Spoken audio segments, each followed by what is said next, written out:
On the afternoon of the 18th of January 1919 at Wood Farm on the Sandringham estate in Norfolk, a 13-year-old boy suffered a seizure and stopped breathing. The room was small. The light was already failing. Mid-January, deep winter, dusk arriving before 4 o'clock. The boy's name was Prince John. He was the youngest son of King George V and Queen Mary. He had not lived with his family for nearly 3 years.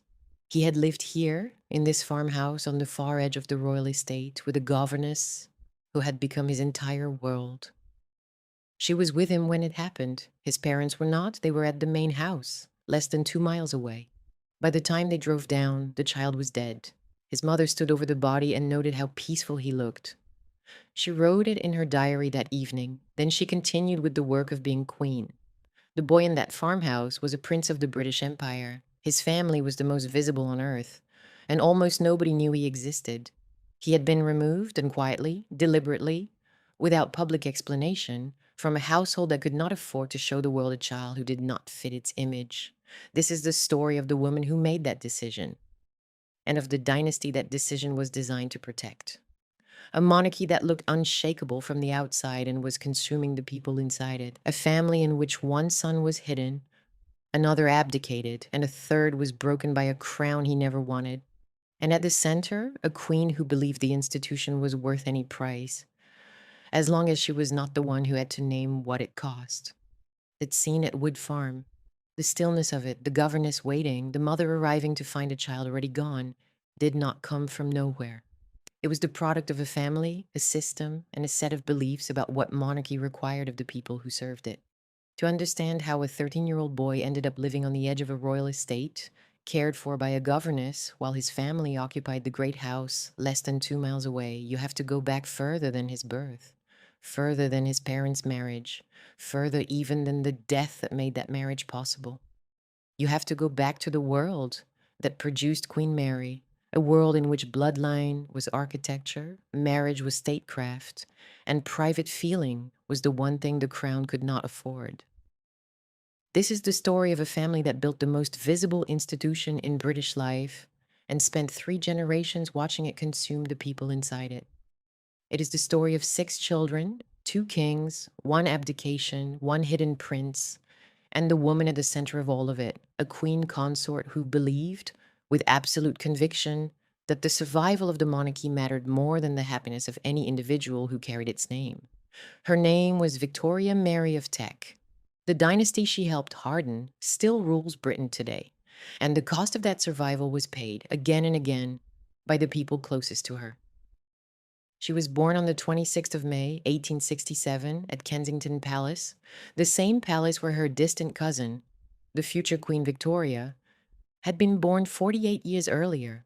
The address was grand. The circumstances were not. Mary's father, Francis, Duke of Teck, held a morganatic title through the royal house of Württemberg, which meant he had royal blood but not sovereign status. Prestige but not real power. A name that opened doors but not account books. Her mother, Princess Mary Adelaide of Cambridge, was a granddaughter of George III, which placed the family close enough to the British throne to be visible at court, but far enough from sovereign income to feel the difference acutely. The Tecks lived in apartments at Kensington Palace not because they were grandly housed, but because the crown provided lodging to its extended relations. And the Tecks needed it. They had debts, they had obligations, they had a position to maintain that their finances could not support. That combination would define the younger Mary more than any other fact of her childhood. She grew up royal but not rich. She grew up knowing that position was something you could lose. She grew up watching her mother, who was generous, sociable, and chronically unable to live within her means, navigate the awkward space between expectation and insolvency. The family spent periods abroad, in Florence in particular, partly for reasons of health, and partly because leaving England was cheaper than keeping up appearances in it. Mary learned, before she was old enough to articulate the lesson, that proximity to the crown was not the same as security. That lesson never left her. It became the foundation of everything she later built. The late Victorian court into which Mary was born operated on a set of rules so deeply embedded that they were rarely spoken aloud. Marriage among the families connected to the throne was not a private affair. It was political architecture, and it followed a logic as precise as the court circular itself. Bloodline mattered, religion mattered, suitability mattered, and suitability was not measured in affection. It was measured in lineage, composure, fertility, and the capacity to endure the ceremonial weight of public life without complaint. A young woman of appropriate birth who could carry herself through a drawing room, a state banquet, a coronation, and a nursery with equal discipline was not merely a desirable bride. She was a structural asset. And Mary of Teck, by every account of those who observed her in her 20s, was exactly that: poised, intelligent, serious, and possessed of a self-control that bordered on opacity. She was not easy to know. She did not make herself easy to know. But she could be relied upon, and in the world of late 19th century monarchy, reliability was worth more than warmth. She was educated more thoroughly than many women of her station, languages, history, art, and she developed an appetite for knowledge and objects that would shape her entire adult life. The collecting impulse that later made her famous and occasionally notorious did not appear suddenly in middle age. It began in a young woman who understood that objects could be ordered even when feelings could not, that a room properly arranged was a room under control, that beauty and classification and permanence were answers to the chaos she had witnessed in her family's finances. She was not frivolous. She was not spontaneous. She was a woman who studied the arrangements of things because the arrangements of people had taught her that nothing was safe unless it was held in place. In 1891, when Mary was 24 years old, Queen Victoria approved her engagement to Prince Albert Victor, Duke of Clarence, the eldest son of the Prince of Wales and the direct heir to the British throne after his father. The match was dynastic in every sense. Albert Victor, known within the family as Eddie, was not considered intellectually formidable. He was pleasant, somewhat listless, and had a reputation for a lack of focused energy that worried those closest to the succession. Rumors clung to him about his temperament, his associations, his capacity to carry the weight of kingship. But he was the eldest son. He would one day be king. And Mary, with her discipline, her composure, and her suitable blood, was chosen to stand beside him. The engagement was announced. The machinery of a royal wedding began to turn. It turned for 6 weeks. On the 14th of January, 1892, at Sandringham, during an influenza epidemic that had swept through the household, Prince Albert Victor died. He was 28 years old. Mary was 24. Her future, the future that had been arranged for her, the future in which she would one day become queen consort, vanished in the space of a single illness. The court mourned, Queen Victoria mourned, and Mary, who had barely begun to understand the man she was supposed to marry, was left standing in the wreckage of a plan that had been larger than either of them. What happened next is the fact that unlocks everything that follows. Within a year and a half, Mary was engaged again. Not to a stranger, not to a distant cousin from a continental house, but to Albert Victor's younger brother, Prince George, Duke of York. The same family, the same line of succession, the same future, rearranged around a different man. George had been a naval officer, the second son, the one who was never meant to sit on the throne. He was born on the 3rd of June, 1865, and until January of 1892, he had expected a career at sea, not a crown. His elder brother's death thrust him into direct succession with the same abruptness that it removed Mary's first future. He was not raised as the original heir. He was made into one by death. That is a crucial detail, because it means the household that George and Mary later created was built not on ease or entitlement, but on inherited contingency. One brother dead, another redirected, a marriage rearranged, a future secured through loss. Both George and Mary were replacements. Neither of them was living the life that had originally been planned for them, and the house they built together would carry that knowledge, the awareness of substitution, of impermanence, of what could be taken away, into every room and every generation that followed. They married on the 6th of July, 1893, at the Chapel Royal, St. James's Palace. She was 26. He was 28. Whether she loved him at the altar or grew into the marriage over years of shared duty is a question the private record cannot fully answer. What the record does show is that the partnership worked not because it was passionate, but because it was functional. George wanted solidity, routine, and obedience. Mary wanted order, permanence, and the knowledge that her position could never again be pulled away from her. They were not mismatched, they were matched by need. After the wedding, they settled at York Cottage on the Sandringham estate, and they stayed there for 33 years.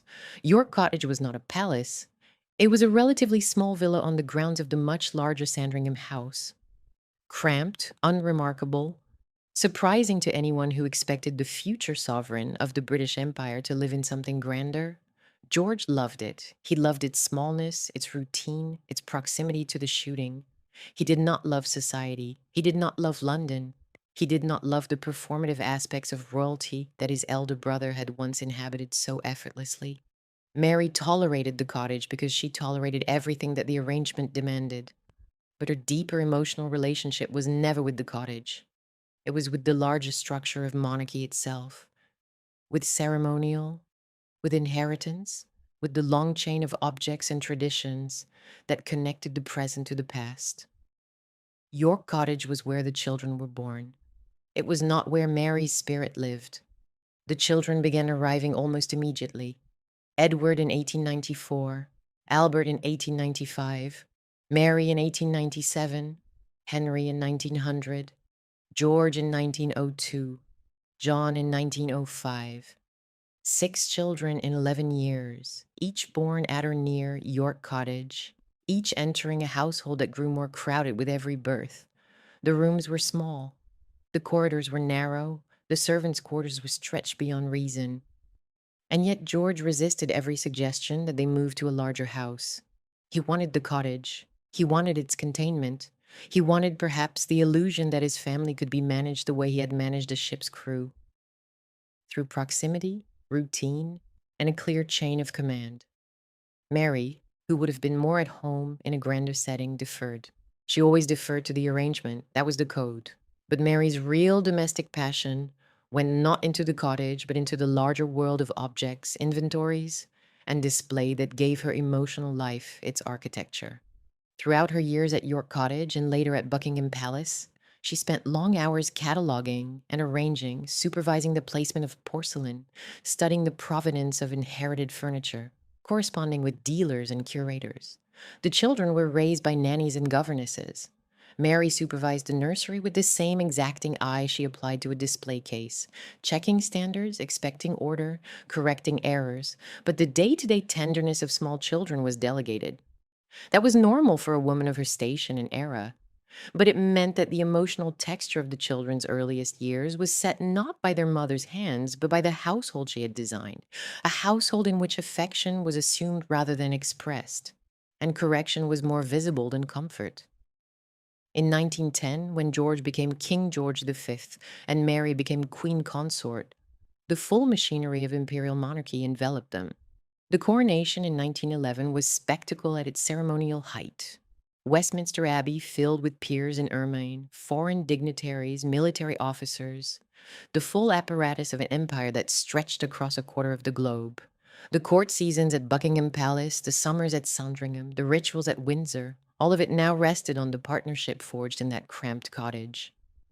Mary's popularity was real and substantial. During the First World War, her visible concern for wounded servicemen, her tireless hospital visits, and her public composure earned her genuine affection across classes. She was not a figurehead who shrank from difficulty. She was a woman who believed in the crown the way some people believe in God, as something larger than any individual life, something that demanded sacrifice, something that justified suffering if suffering was what it cost to continue. And she believed in objects, that detail matters far more than it might seem. Throughout her years as Queen Consort, Mary became one of the most significant collectors in the history of the royal collection, adding more than 2,000 objects to the holdings. She lamented the lack of proper inventories. She cataloged, arranged, displayed, and preserved with an intensity that went beyond connoisseurship. Apollo magazine's account of her collecting reveals not simple acquisitiveness, but something closer to compulsion, a need for classification, for completeness, for material continuity that mirrored the institutional continuity she guarded in every other aspect of her life. The Doll's House, commissioned between 1921 and 1924 and later shown to vast crowds at the British Empire exhibition at Wembley, is the single most revealing object in her legacy. It was a perfect miniature world, fully furnished down to the tiny bottles in the wine cellar and the working plumbing. Every detail controlled, every surface correct. A tiny model kingdom in which nothing was out of place. A woman who needed that and who inspired its creation and oversaw its perfection was a woman who could not tolerate disorder. And disorder in her family was about to arrive in forms she could neither catalog nor cure. The code she lived by was not uniquely hers. It belonged to Edwardian monarchy itself. Duty before feeling, appearance before confession, continuity before individual need. But Mary became its most powerful carrier.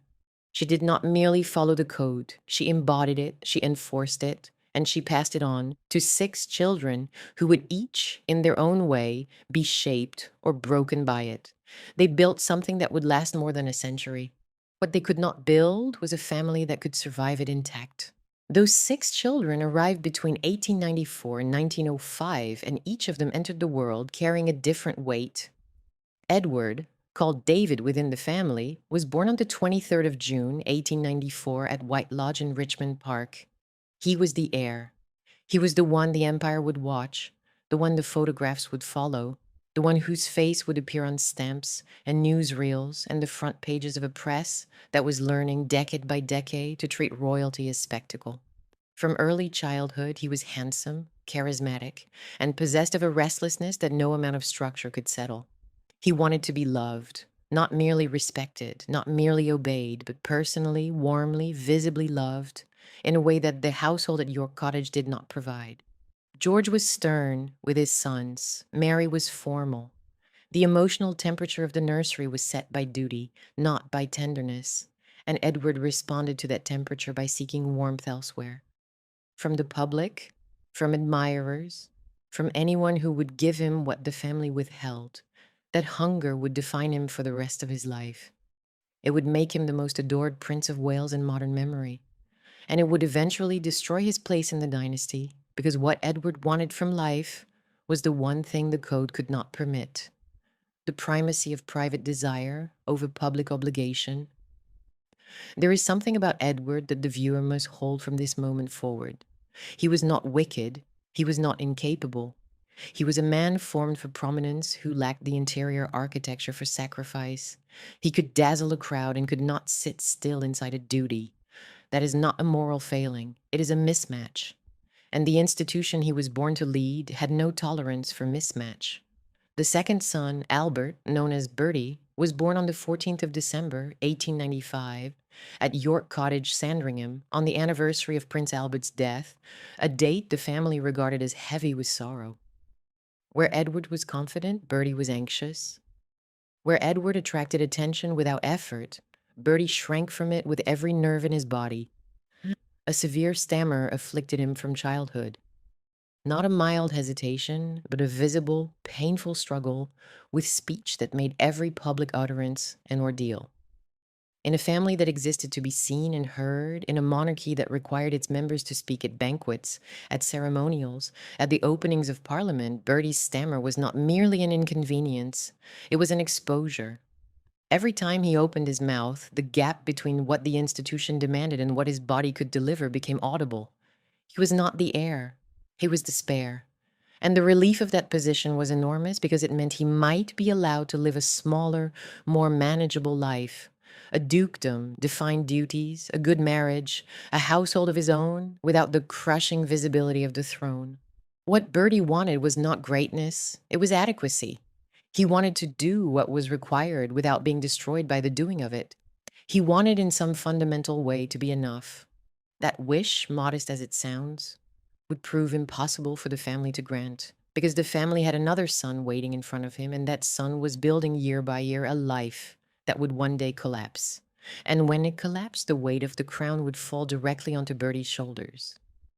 But none of that had happened yet. In these early years, Bertie was simply the second boy, the one who tried harder and achieved less visibly, the one who watched his elder brother receive the world's attention and wondered perhaps whether there was something wrong with him that the family could see and he could not.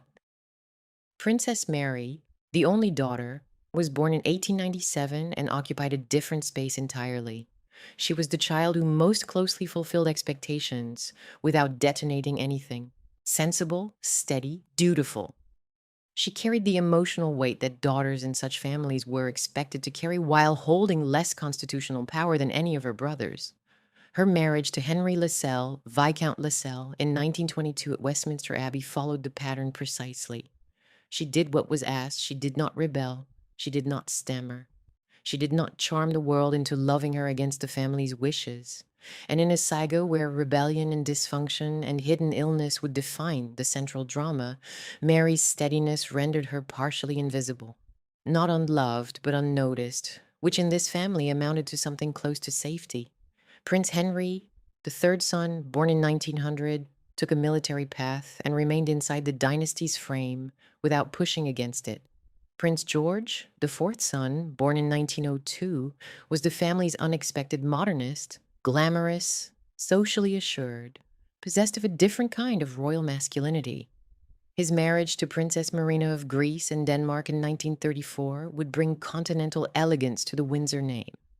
His death in a wartime air crash in 1942, when his plane went down in Caithness in Scotland, would land as yet another shock inside a family that had already absorbed more loss than it could publicly acknowledge. And then there was John. Prince John, the youngest child, born at York Cottage on the 12th of July, 1905. For a few years, he was simply the baby. The late arrival, the child who completed the household, photographed with his brothers and sister, included in the visible life of the family. His epilepsy was discovered in 1909 when he was 4 years old. In the world of Edwardian monarchy, where bodily regularity was inseparable from public confidence, and the question of what the bloodline produced was never far from the surface, a child who seized was not merely a medical problem. He was a problem of image. He was a problem of inheritance. He was a reminder that the family's blood, which was supposed to guarantee fitness, could also produce fragility. What John wanted was what any child wants. He wanted to play, to be included, to be part of the family he had been born into. What he got, as his condition worsened through childhood, was a slow and quiet separation. Not a single dramatic exile, not a door slammed shut, but a gradual withdrawal from the visible life of the court that would culminate, when he was 11 years old, in his removal to Wood Farm. That removal belongs to the next chapter of this story. But the boy himself must be understood now, before the story reaches him, because his fate is the key that unlocks the family's deepest contradiction. This was a house that demanded order, and one of its children could not be made orderly. The woman who would stand at his bedside when the end came, the one constant in his diminishing world, was not his mother. It was Charlotte Bill, known as Lala, the governess who would follow John to Wood Farm and remain with him until the afternoon he died. Lala Bill was not a constitutional figure. She held no title, attended no state functions, and appears in no coronation photographs. But in a story about who was present when it mattered and who was absent, she is indispensable. There were others whose stories would intertwine with this household in ways that could not yet be foreseen. Somewhere in America, growing up in Baltimore, a woman named Bessie Wallace Warfield was living a life that had nothing to do with the British monarchy. She would not enter this story for decades, but when she did, under the name Wallace Simpson, she would expose every fault line that Mary had spent her life concealing and force the family to choose, in public and forever, between the code of duty and the demands of desire. That collision was still a generation away, but the conditions that made it inevitable were being laid down now, in the nursery at York Cottage, in the emotional distances between parents and sons, in the difference between a child who craved adoration and a family that offered discipline instead. Lady Elizabeth Bowes-Lyon, born on the 4th of August 1900, the daughter of the Earl and Countess of Strathmore, raised at Glamis Castle in Angus and at St. Paul's Waldenbury in Hertfordshire, would marry Bertie in 1923 and bring to the royal family a warmth, a directness, and a social grace that the House of Windsor had never known from the inside. She was an outsider who married in. She was not of foreign royal blood. She was Scottish aristocracy, comfortable, assured, but human in a way that the rigid protocol of George and Mary's court had systematically discouraged. What Elizabeth wanted was a family life built on affection rather than formality.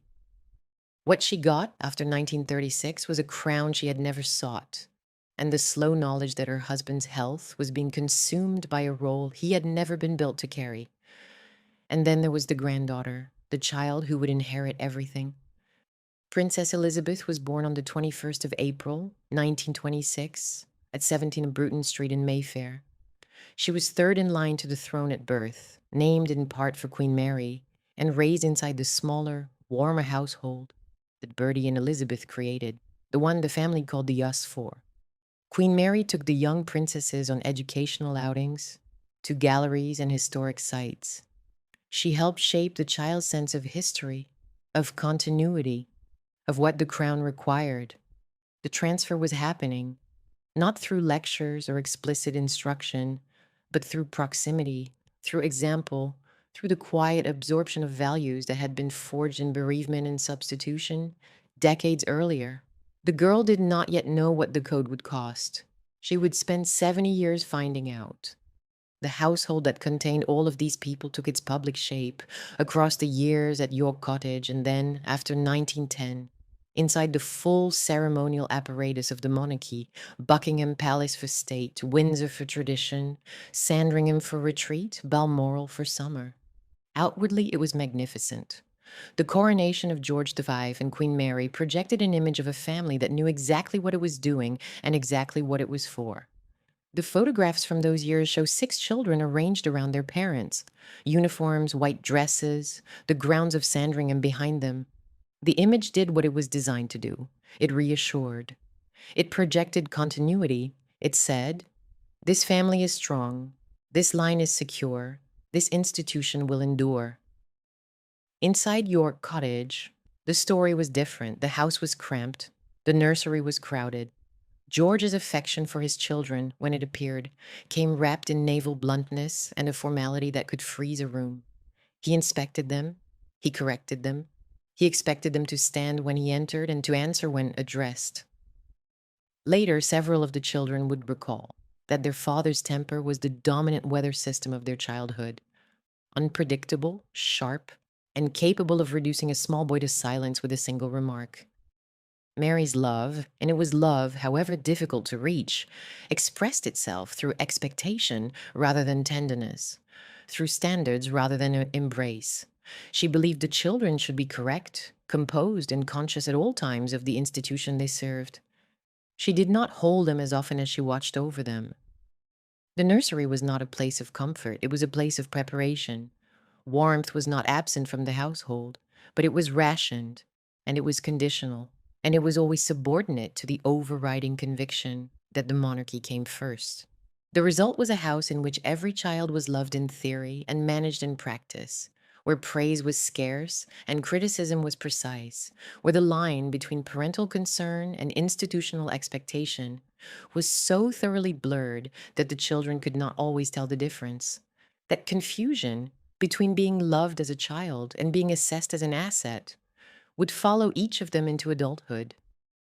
Edward learned early that charm could earn him the approval his parents rationed.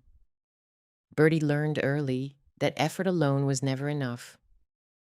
Princess Mary learned that compliance was the price of peace, and John, the youngest, the child whose body did not obey the family's need for order, was beginning, year by year, to present the house with a question it could not answer. What do you do with a royal child who cannot be displayed? By the mid-1910s, the private reality was diverging from the public image in ways that no photograph could capture. The John seizures were growing more frequent. His behavior was becoming harder to manage within the structured life of the court. The medical understanding of epilepsy was limited. The social stigma was enormous. And inside a family whose entire authority rested on the idea that the bloodline produced fitness, not frailty, a child who seized in public was more than a private sorrow. He was a threat to the image that held the whole arrangement together. The family that had embodied imperial order, that had stood for continuity and composure, and the quiet suppression of every private weakness, was about to discover that one of its own children could not be made to fit. And the way they handled that discovery, the decisions they made, the silences they kept, the distance they created between one small boy and the rest of the visible royal household, would reveal more about the true nature of this dynasty than any coronation or state visit ever could. The child was 11 years old. The place they were about to send him was a farmhouse on the far edge of the Sandringham estate, out of sight of the main house, where the family photographs would no longer have to include him. If this story has you as captivated as I think it has, do subscribe. What happened next to this family is something the public never knew, and we're only just beginning. The years between the coronation and the outbreak of the First World War were the years in which the family looked most like what it was supposed to be. George V and Queen Mary, crowned in 1911, presided over a court that combined Edwardian grandeur with a particular kind of domestic seriousness. There were no scandals. There was no flamboyance. The king preferred Sandringham to London, shooting to socializing, stamps to spectacle. The queen preferred order to ease.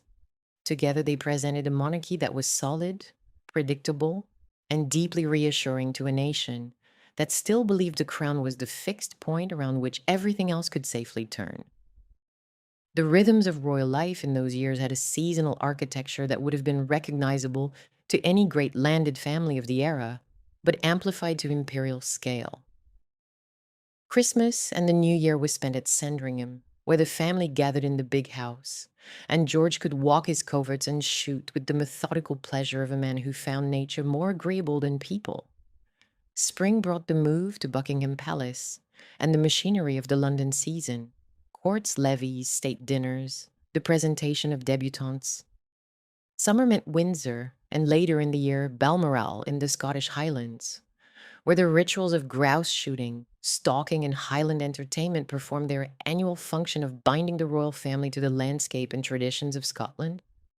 Through all of it, Mary moved with the ceremonial precision she had been cultivating since girlhood. She dressed correctly, she arrived on time, she remembered names, judged distances, managed the placement of guests at dinner with the same exacting eye she applied to the placement of porcelain in a cabinet. She was, by every account, superb at the job, and the job was enormous. The British Empire at its height covered roughly a quarter of the world's landmass, and the sovereign family was its symbolic summit. George and Mary were not merely the king and queen of Great Britain. They were the heads of a global institution that required them to embody stability for millions of people who would never meet them. State visits, investitures, the trooping of the colour, the opening of Parliament.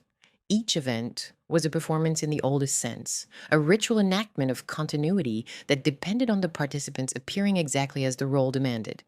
Mary understood this better than almost anyone around her. She understood that monarchy was not a matter of personality, it was a matter of correctness, and correctness maintained long enough and consistently enough became a form of power. The family milestones of this period stacked with satisfying regularity. The children grew. Edward, the eldest, was sent to the Royal Naval College at Osborne, and then to Dartmouth, where his charm made him popular and his restlessness made him conspicuous. Bertie followed the same naval path, struggling with seasickness, with examinations, and with the ever-present stammer that made every interaction with authority a small ordeal.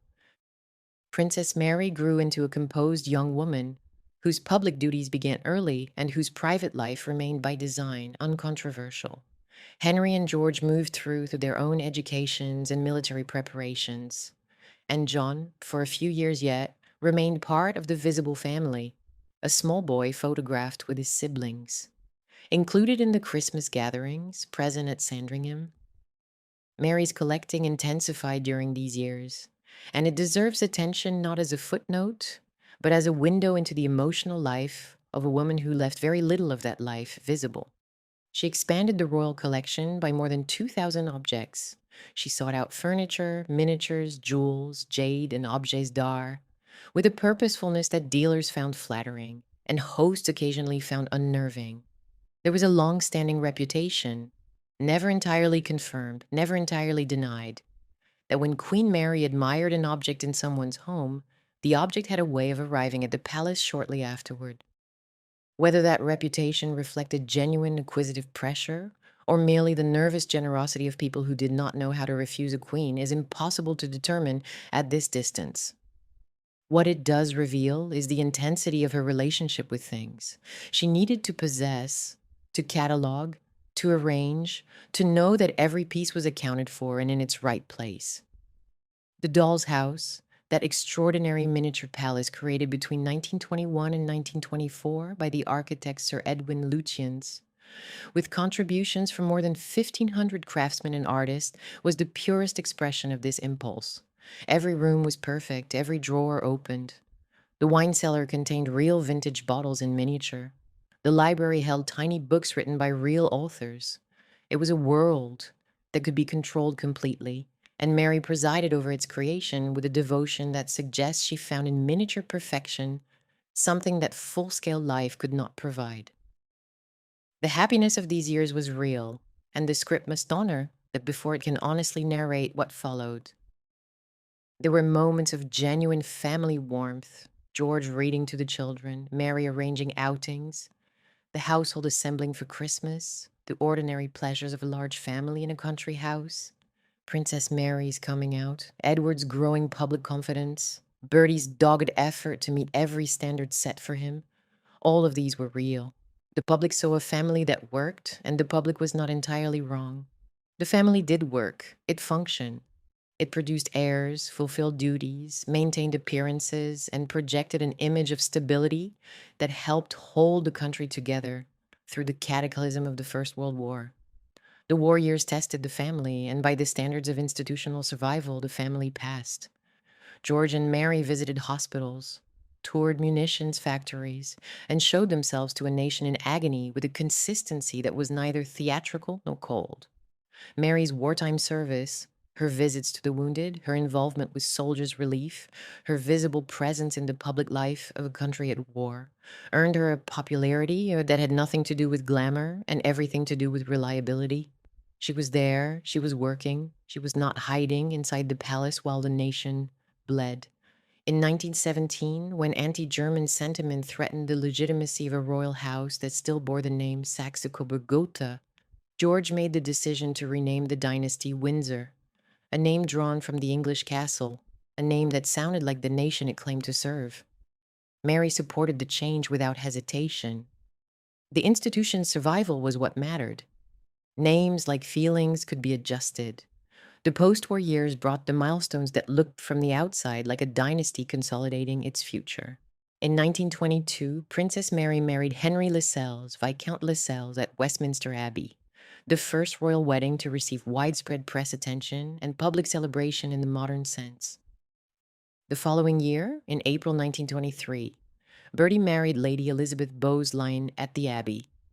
That marriage would prove to be one of the pivotal events in the family's history, though no one standing in the nave that day could have known it. Elizabeth brought into the royal house a warmth, a social ease, and a capacity for genuine connection that had been absent from its emotional vocabulary for a generation. She was not royal. She was aristocratic, Scottish, and unafraid of laughter. Bertie, who had courted her with the earnest persistence of a man who knew he was not the obvious prize, had been refused twice before she accepted. That fact tells its own story. Elizabeth Bowes-Lyon did not want to marry into the royal family. She wanted to marry Bertie. The distinction mattered and would matter more than anyone yet realized. In 1926, the York's first child was born, Princess Elizabeth, at 17 Bruton Street in Mayfair. She was third in line to the throne, behind Edward and Bertie, and her arrival was greeted with the usual mixture of public celebration and private satisfaction. But Mary took an interest in the child that went beyond the ceremonial. She saw in her granddaughter something worth shaping. A seriousness, a steadiness, a capacity for attention that reminded her perhaps of herself at an earlier age. The educational outings would come later. The influence was already beginning, but the cost of that functioning was already being paid, and the currency was emotional. There is something about the way George V spoke to his sons that every account agrees upon, even when the details differ. He was not cruel in the way that suggests calculation. He was blunt, critical, and frequently harsh in the way of a man who believed that toughness was kindness. That a boy corrected early would be a man who did not falter later. Edward, who craved approval and found instead a father who seemed incapable of offering it except through criticism, began to build the internal architecture that would define his adult life. A shell of charm covering a core of resentment, a public confidence masking a private conviction that his family did not love him as he needed to be loved. Bertie, who lacked even Edward's natural armor of charisma, absorbed the criticism more directly. His stammer, which worsened under pressure, became a visible gauge of his distress, a body refusing to cooperate with the demands placed upon it. George did not understand the stammer. He did not understand that shouting at a child to stop stammering made the stammering worse. He understood duty, effort, and the expectation that his sons would master themselves as he had mastered himself. That the mastery came at a cost he could not see was not in his framework relevant. Mary's role in this dynamic was not that of a counterbalancing warmth. She did not intervene to soften George's corrections. She did not gather the boys to her afterward and explain that their father's harshness came from love. She may have felt those things. The diary suggests a woman who experienced more emotion than she displayed, but she did not act on them in the ways that the children could recognize. Her emotional strategy was containment. She contained her own feelings. She expected her children to contain theirs. She believed, as her generation and her class believed, that the suppression of personal difficulty was not damage, but preparation. The family was not raising children. It was raising future representatives of the crown. And the crown did not stammer, did not cry, did not ask for comfort, did not flinch. The nursery at York Cottage was a training ground, not a sanctuary. The war, which might have brought the family closer, instead deepened the fractures that were already forming. Edward served, not in the trenches as he would have wished, but in staff positions that kept him close enough to the front to feel useful and far enough from the worst of the fighting to survive. He chafed at the restriction. He wanted to be where the real soldiers were. He wanted the respect that came from shared danger, not the deference that came from rank. That impulse, the desire to be seen as a real person rather than a symbol, was generous in some lights and dangerous in others. It meant Edward was already, in his early 20s, defining himself against the institution he was born to serve. He wanted authenticity. The monarchy wanted performance. Those two things could coexist for a while, but they could not coexist forever. Edward was learning that the way to survive in this family was to perform, to be dazzling in public, where affection was freely given by strangers, and to expect nothing in private, where affection was rationed by parents. That lesson was teaching him something dangerous, that the public self and the private self could be entirely separate, and that the public self was the one that mattered. It was a lesson that would serve him well for decades and then destroy him in a single year. Bertie was learning something different. He was learning that effort without natural ease was never quite enough. He was learning that his body betrayed him, that his voice failed him, that the things his elder brother did effortlessly he could only achieve through grinding, visible labor. He was learning to be afraid of public speaking, of his father's displeasure, of the constant sense that he was the lesser version of a better original. But he was also learning endurance. He would need it. And John was learning that his body too was a problem. Not a problem of speech, but of seizure. Not a problem of performance, but of presence. By 1909, when the epilepsy was first identified, John was 4 years old. By 1913 and 1914, the seizures were growing more frequent and more difficult to conceal. The family's approach to his condition followed a trajectory that mixed genuine medical concern with the instincts of a household that could not afford visible fragility. He was kept from public events. He was kept from situations where a seizure might be witnessed. He was incrementally kept from the life his brothers and sister were leading. The separation was not yet formal. It was not yet a policy. It was a drift. The kind of drift that happens when a family does not know what to do with a problem, and so does a little less about it each month, hoping that the problem will resolve itself or at least remain invisible. It did not remain invisible. By 1916, John was 11 years old, and the drift had become a current. His seizures were severe enough that managing them inside the main household was no longer practical. His behavior, affected by both the epilepsy and the developmental difficulties that accompanied it, was increasingly hard to accommodate within the rigid protocol of the court. The First World War was consuming the nation's attention. George and Mary were performing their wartime roles with visible dedication, visiting hospitals, supporting morale, leading the renaming of the royal house from Saxe-Coburg-Gotha to Windsor in 1917 to purge the German associations from the family name. The monarchy was under pressure. The empire was at war. The family's image mattered more than it had ever mattered. And into that atmosphere of heightened scrutiny and patriotic performance, one child's uncontrollable body was a liability. The decision was made. John would be moved to Wood Farm. Wood Farm sat on the Sandringham estate, but it was not the main house. It was a smaller property on the outlying grounds, set among fields and trees, reached by a lane that led away from the ceremonial heart of the estate toward its agricultural periphery.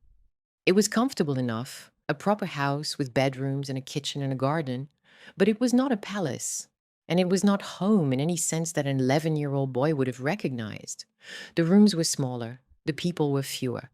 The world had contracted. Where John had once been part of a household that moved between Sandringham and Buckingham Palace in Windsor, he was now in a farmhouse with a governess, a small staff, and the slow rhythms of a Norfolk countryside that did not know or care about the court circular. The decision was not announced publicly. There was no formal statement, no medical bulletin, no acknowledgement that the youngest son of the king was being relocated to the edge of the family's geography.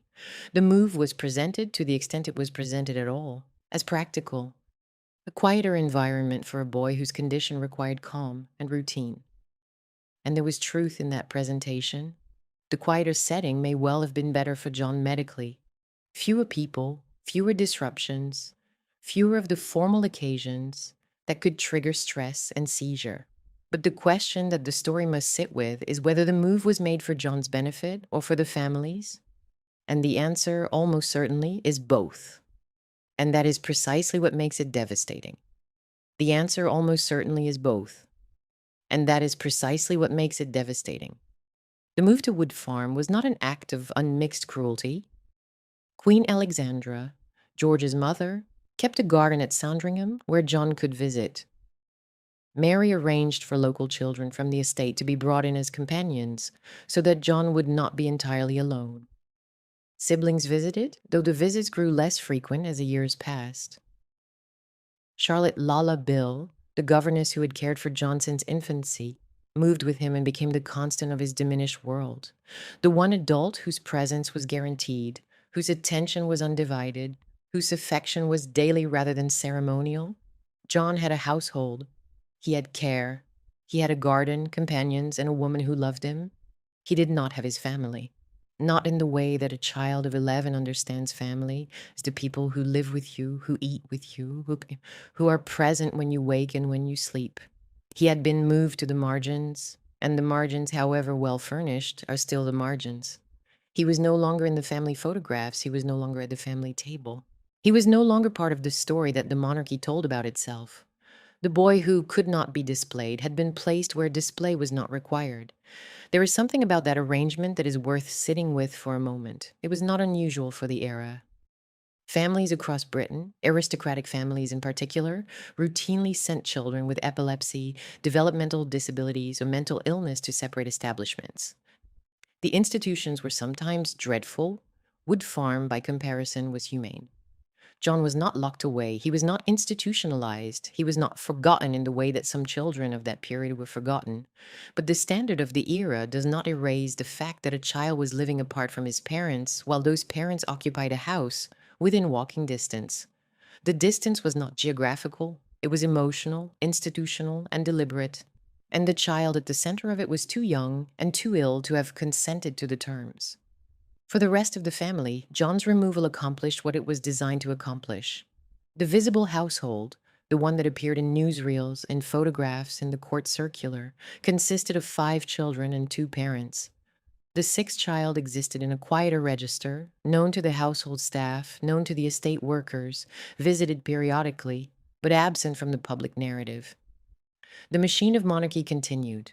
The image held. The family performed its wartime duties, won its wartime popularity, and emerged from the conflict with its position strengthened. George V was admired for his steadiness. Mary was admired for her service. The war had paradoxically been good for them. It had given the family a visible purpose that transcended the old questions of bloodline and privilege and replaced them with something simpler and more powerful: shared sacrifice. The monarchy was serving the nation. The nation was grateful.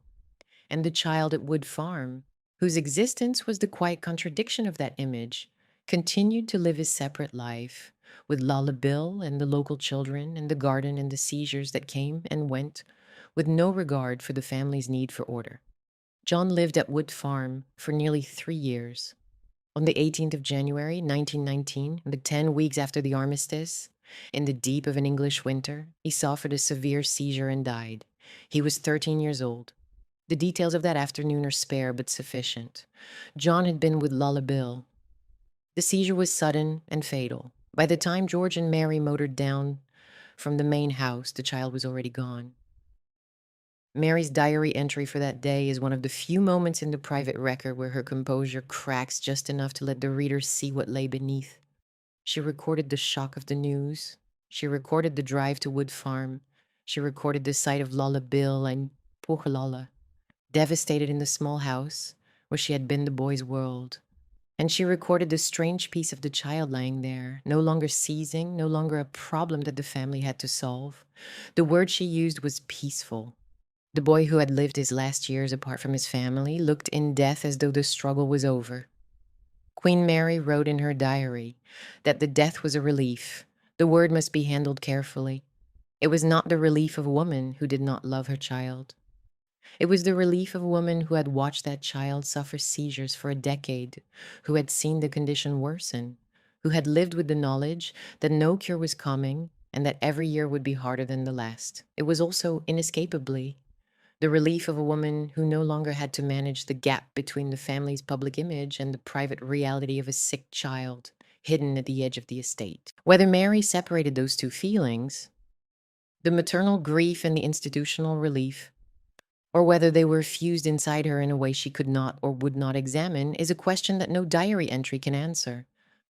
What the diary does tell us is that she felt both things at once and wrote them both down and moved on. George V, too, recorded his sorrow.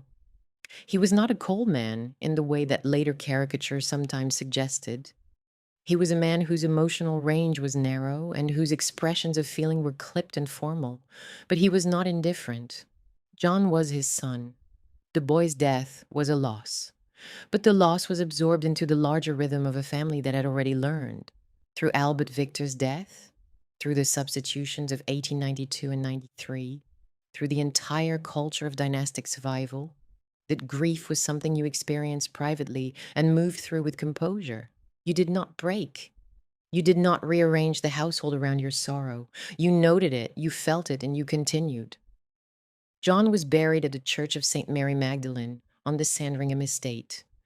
The funeral was quiet. There was no state ceremony, no public mourning, no lying in state. He was a prince of the blood, the son of a king, and he was buried with the discretion that had characterized his entire separate existence. The congregation was small. The press coverage was minimal. The nation, still absorbed in the aftermath of war and the business of building a peace, barely registered the passing of a boy most of it had forgotten existed. The family returned to its public life. The machine continued. Princess Mary, who had been old enough to remember John as a baby in the nursery and young enough to feel the loss as a sister rather than as a constitutional observer, absorbed the death with the composure that was expected of her. She did not speak publicly about her youngest brother. She did not, in the years that followed, draw attention to his absence or question the arrangement that had separated him from the household. That silence was itself a form of compliance. The same compliance that had made her the steadiest of the children, the one who caused no disruption, the one who understood intuitively that in this family, the price of belonging was the suppression of inconvenient feeling. The wider world, the world of courts and governments and the post-war settlement being hammered out in Paris, did not pause. The family's public schedule resumed. George continued his duties. Mary continued hers. The remaining children continued their educations, their military training, their preparation for the lives the dynasty had assigned them. John's name faded from the visible record with a speed that would have been startling if anyone had been paying attention. He became, in the public narrative of the House of Windsor, a footnote, the prince who died young, the child who was unwell, the one who did not make it into the main story. That erasure was not accidental. It was the logical conclusion of the family's approach. What could not be displayed could not be mourned in public, and what could not be mourned in public could in time be forgotten. But something had been established that would echo through everything that followed. The family had learned that a child who did not fit the image could be moved out of view. It had learned that the institution's needs could override a child's place in the household. It had learned that the public and the private could be held apart, that you could project stability to the world while one of your own was living and dying on the periphery. That knowledge did not vanish with John's death. It settled into the family's architecture like damp in old stone, invisible, structural, permanent. The brothers who remained, Edward, Bertie, Henry, George, carried John's story with them in different ways, most of them silent. Edward, who had been old enough to understand the separation when it happened, absorbed a particular lesson, that the family would protect its image over its members. Whether he resented that lesson or simply filed it away is unclear, but it would resurface decades later when the family turned its institutional machinery against his own desires. Bertie, who understood vulnerability from the inside, whose own body betrayed him every time he tried to speak, may have felt John's fate more keenly than anyone. He knew what it meant to carry a condition that the family found inconvenient. He knew, perhaps instinctively, that the distance between John's epilepsy and his own stammer was not as great as the family pretended. Both were bodies refusing to comply. John's refusal had been managed through removal. Bertie's was being managed through pressure, correction, and the relentless expectation that he would overcome it through sheer effort of will. And Mary, the woman at the center, the keeper of the code, the enforcer of composure, emerged from John's death with her convictions, if anything, strengthened. The monarchy had survived, the family had endured, the image had held. The cost had been one child's proximity to his own family, and that cost, in the calculus of dynastic survival, had been absorbed without structural damage to the institution. There is no evidence that Mary questioned the arrangement afterward. There is no evidence that she looked back at the wood farm years and thought we should have done this differently. The system had worked. The child was at peace. The crown continued. That is the lesson the family carried into the 1920s. The crown continued. It always continued. The question that the next decade would force into the open with a violence that no one in that quiet farmhouse could have imagined, was what happened when the person who threatened the crown's continuity was not a sick child who could be moved to a farmhouse, but the heir to the throne himself. John had been hidden because his body would not comply with the family's needs. What do you do when the heir's heart will not comply? What do you do when the man who is supposed to carry the institution falls in love with the one woman the institution cannot accept? Edward was 24 years old in the year John died. He was the most popular prince in the empire. He was already becoming the kind of man that the family's code could not contain. And the woman who would force the crisis, the woman who would make the family choose between its creed and its eldest son, was still, in 1919, a married woman in Baltimore whose name Mary of Teck had never heard. That would change. And when it did, everything the family had built, everything Mary had defended, everything the code was designed to protect, would be tested to the point of destruction. The 1920s belonged to Edward. That is not an exaggeration. It is a statement about how completely one man's public image dominated the monarchy's relationship with the world. As Prince of Wales, Edward was everything the post-war generation wanted a prince to be: young, handsome, informal, apparently modern, apparently accessible, apparently interested in ordinary people in a way that his father, stiff, stamp collecting, rooted in Edwardian protocol, was not. He toured the empire. He visited Canada, Australia, New Zealand, South Africa, India, and South America. He shook hands with veterans. He danced at nightclubs. He dressed well and spoke easily and looked in photographs and newsreels like a man who genuinely enjoyed being alive, which in the grey aftermath of a war that had killed nearly 1 million British men, was itself a kind of gift. The public adored him. The press adored him. The crowds that gathered wherever he went adored him with a fervor that made him, for a time, the most famous young man in the world. In Canada, in 1919, the reception was rapturous. In Australia, the following year, it was extraordinary. Tens of thousands lining the streets, women fainting, the colonial press declaring him the embodiment of everything the empire hoped it could still be. He was fresh. He was young. He had served in the war, even if he had not been permitted to fight in it, and he carried himself with an informality that the stiff ceremonial of his father's court had never permitted. He wore his hats at a rakish angle. He danced. He stayed out late. He spoke to ex-servicemen as though they were equals rather than subjects. He made monarchy seem for a dazzling moment like something a modern world might actually want to keep. And Edward adored the adoration. He fed on it. He needed it. The warmth that his parents had rationed, the approval that George Fame withheld, the tenderness that Mary expressed through expectation rather than embrace. All of it was replaced in public by the uncomplicated love of strangers who wanted nothing from him except his presence and his smile. That arrangement worked for years. It worked so well that it concealed the emptiness at its center. Edward had no interior structure to match his exterior performance. He could dazzle a room and could not sit quietly inside a duty. He could make a crowd feel seen and could not make himself feel settled.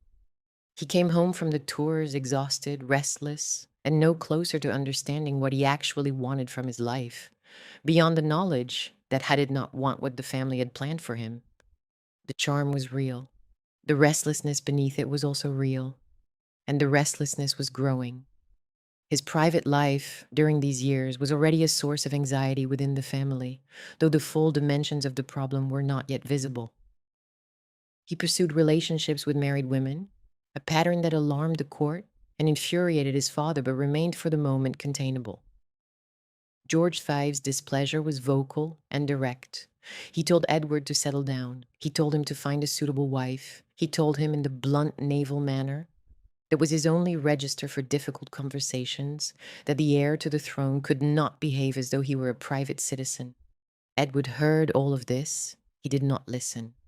The gap between what the family demanded of him and what he was willing to give had been widening since childhood, and each year it grew a little harder to bridge. But the public did not see the gap. The public saw the smile. While Edward performed, Bertie built. His marriage to Elizabeth Bowes-Lyon in 1923 was the single most important private event in the family during this decade, though it did not look like one at the time. It looked like a second son making a good match, appropriate, pleasant, unremarkable in the constitutional sense. But what Bertie found in Elizabeth was something the royal household had not provided him, a person who loved him not as a prince but as a man, who did not flinch at his stammer or measure him against his elder brother, who created around him a domestic atmosphere of warmth, humor, and genuine affection that was entirely foreign to the emotional climate of York Cottage. Elizabeth understood Bertie in a way that his parents never had. She understood that his anxiety was not weakness, but the natural response of a sensitive man trapped inside an unforgiving system.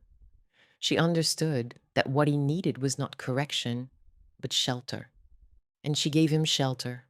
First at their London home, then at Royal Lodge in Windsor Great Park, and then inside the small family unit that became, with the birth of Princess Elizabeth in 1926 and Princess Margaret in 1930, a household so self-contained and so deliberately warm that the family gave it a name, the Us Four.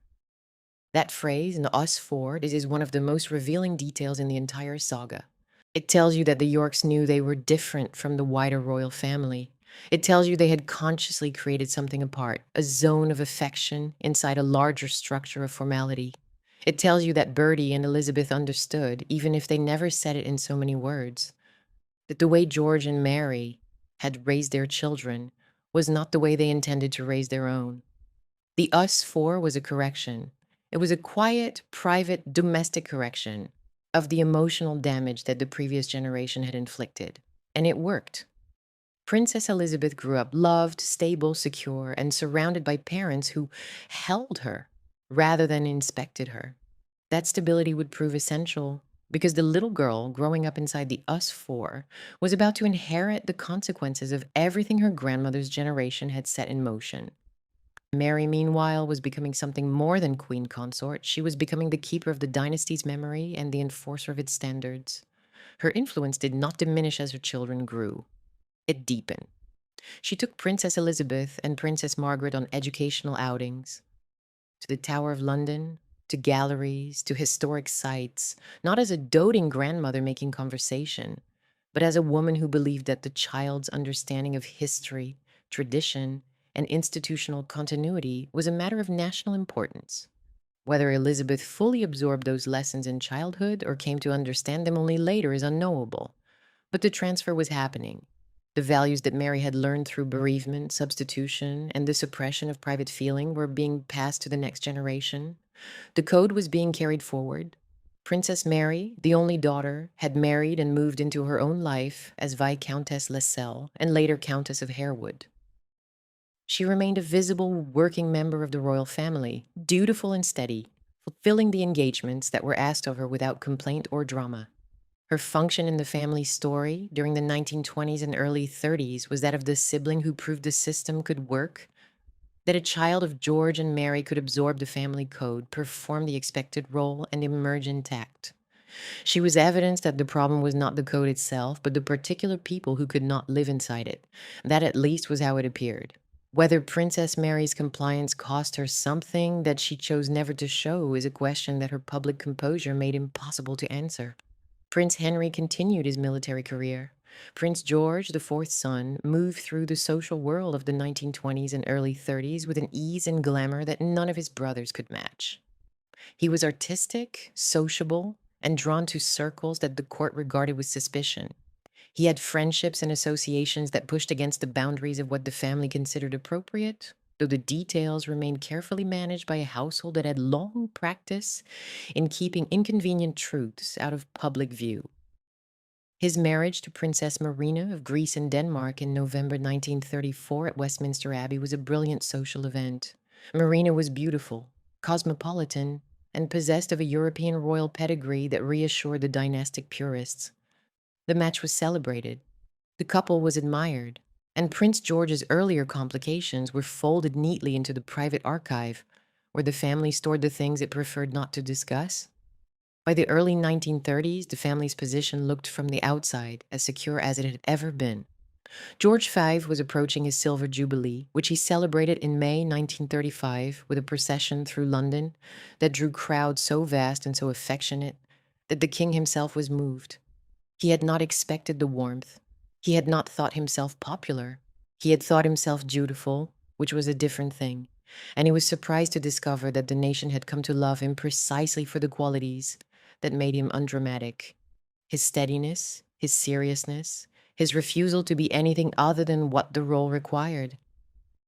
The Silver Jubilee procession through the East End of London, through working-class streets that had no obvious reason to love a king, produced scenes of enthusiasm that George found genuinely astonishing. He had done his job. The nation had noticed. It was perhaps the only unqualified success of his emotional life. But George was not blind. He was old and he was ill, and he was shrewd enough to see what was coming. He had watched Edward's attachment to Wallace Simpson develop with growing alarm. He had made his feelings known, bluntly, directly, in the manner that was his only method of communication. By some accounts, he confided to those around him a grim assessment of the future, that the monarchy would be in danger after he was gone, that Edward would bring ruin upon himself, and that the crown would pass sooner than anyone expected to Bertie. Whether those words were spoken exactly as they were later reported is uncertain. That they captured the old king's state of mind is not. Mary was the most visible queen consort in British history. But the heir was popular beyond measure. The spare was settled, married, and producing children. The dynasty had weathered the war, weathered the post-war upheavals, weathered the rise of Republican sentiment that had swept away other European monarchies, and emerged with its prestige not merely intact but enhanced. The British crown, alone among the great monarchies of pre-war Europe, had survived. The Romanovs were dead, the Habsburgs were scattered, the Hohenzollerns were in exile, But the Windsors, a family that hadn't even held that name until 1917, were still on the throne, still performing the seasonal ritual, still projecting the image of permanence that Mary had spent her life defending. There is something about that moment of apparent invulnerability that is worth pausing over. The family looked strongest precisely when its internal fault lines were deepest. Edward's restlessness had not diminished. It had merely moved out of public view. His relationships with married women continued. His impatience with royal protocol continued. His fundamental unwillingness to subordinate his private desires to his public role continued. And somewhere in the background of his social life, a name had begun to appear that would change everything. Wallace Simpson, born Bessie Wallace Warfield in Blue Ridge Summit, Pennsylvania in 1896, raised in Baltimore, married first to Earl Winfield Spencer Jr., a United States Navy aviator, in 1916, a marriage that ended in divorce in 1927 amid allegations of his drinking and her unhappiness. Married second to Ernest Aldrich Simpson, an Anglo-American businessman, in 1928 and settled in London, where she entered the upper reaches of British society with an ambition and a social intelligence that impressed those who met her and unsettled those who watched from a distance. She was sharp, she was stylish, she was funny in a way that the British upper classes found simultaneously attractive and alarming. A directness that cut through the layers of protocol and social performance that Edward, in particular, had spent his entire life drowning in. She was also American, she was divorced, and she was married to someone else when Edward first encountered her in the early 1930s. In the constitutional and moral framework of the British monarchy, a framework in which the sovereign was also the supreme governor of the Church of England, and the Church of England did not recognize the remarriage of divorced persons whose former spouses were still living, Wallace Simpson was, by every institutional measure, impossible. She was the one thing the crown could not accommodate, not because she was personally objectionable. Opinions on her character varied wildly and continue to vary, but because the entire constitutional settlement that held the monarchy in place depended on the sovereign's marriage, conforming to standards that Wallace's history violated. The king could not marry a divorced woman and remain head of a church that forbade such marriages. The arithmetic was that simple and that brutal. Edward did not care, or rather he cared, but he cared about Wallace more. The relationship deepened through the early and mid-1930s with an intensity that alarmed everyone close to the Prince of Wales. He was, by the accounts of those who observed them together, entirely in her orbit, attentive to her opinions, dependent on her company, willing to rearrange his schedule, his friendships, and eventually his understanding of his own future around her presence. Whether Wallace returned that intensity with equal force, or whether she was a woman caught in a situation that grew beyond her control, is a question that the historical record has never fully settled. What is not in dispute is this. By the time George V died, the heir to the throne was emotionally committed to a woman the institution could not accept as a queen. The court saw it. The government saw it. The press, bound by a gentleman's agreement not to report on the private lives of the royal family, saw it and said nothing, at least in Britain. Mary saw it or heard about it and responded in the only way her code permitted, with silence, disapproval, and the absolute conviction that the institution would prevail over one man's romantic attachment. It always had, it always would. A prince could not choose a twice-divorced American over the throne. The idea was inconceivable. But conceivable and inconceivable are words that belong to the people who use them, not to the situation itself. And the situation, by the middle of 1935, was that the heir to the British throne was deeply, stubbornly, and perhaps irreversibly attached to a woman the monarchy could not accept. Then George V died. On the 20th of January 1936 at Sandringham, the king's health failed for the last time. He had been declining for months. Bronchial illness, heart weakness, the accumulated toll of a body that had carried the weight of kingship through a world war, a social revolution, and the relentless demands of a role that offered no retirement and no respite. He was 70 years old. The family had gathered at Sandringham as the end approached.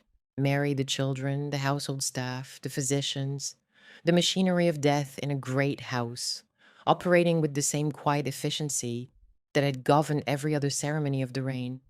Mary was at his side.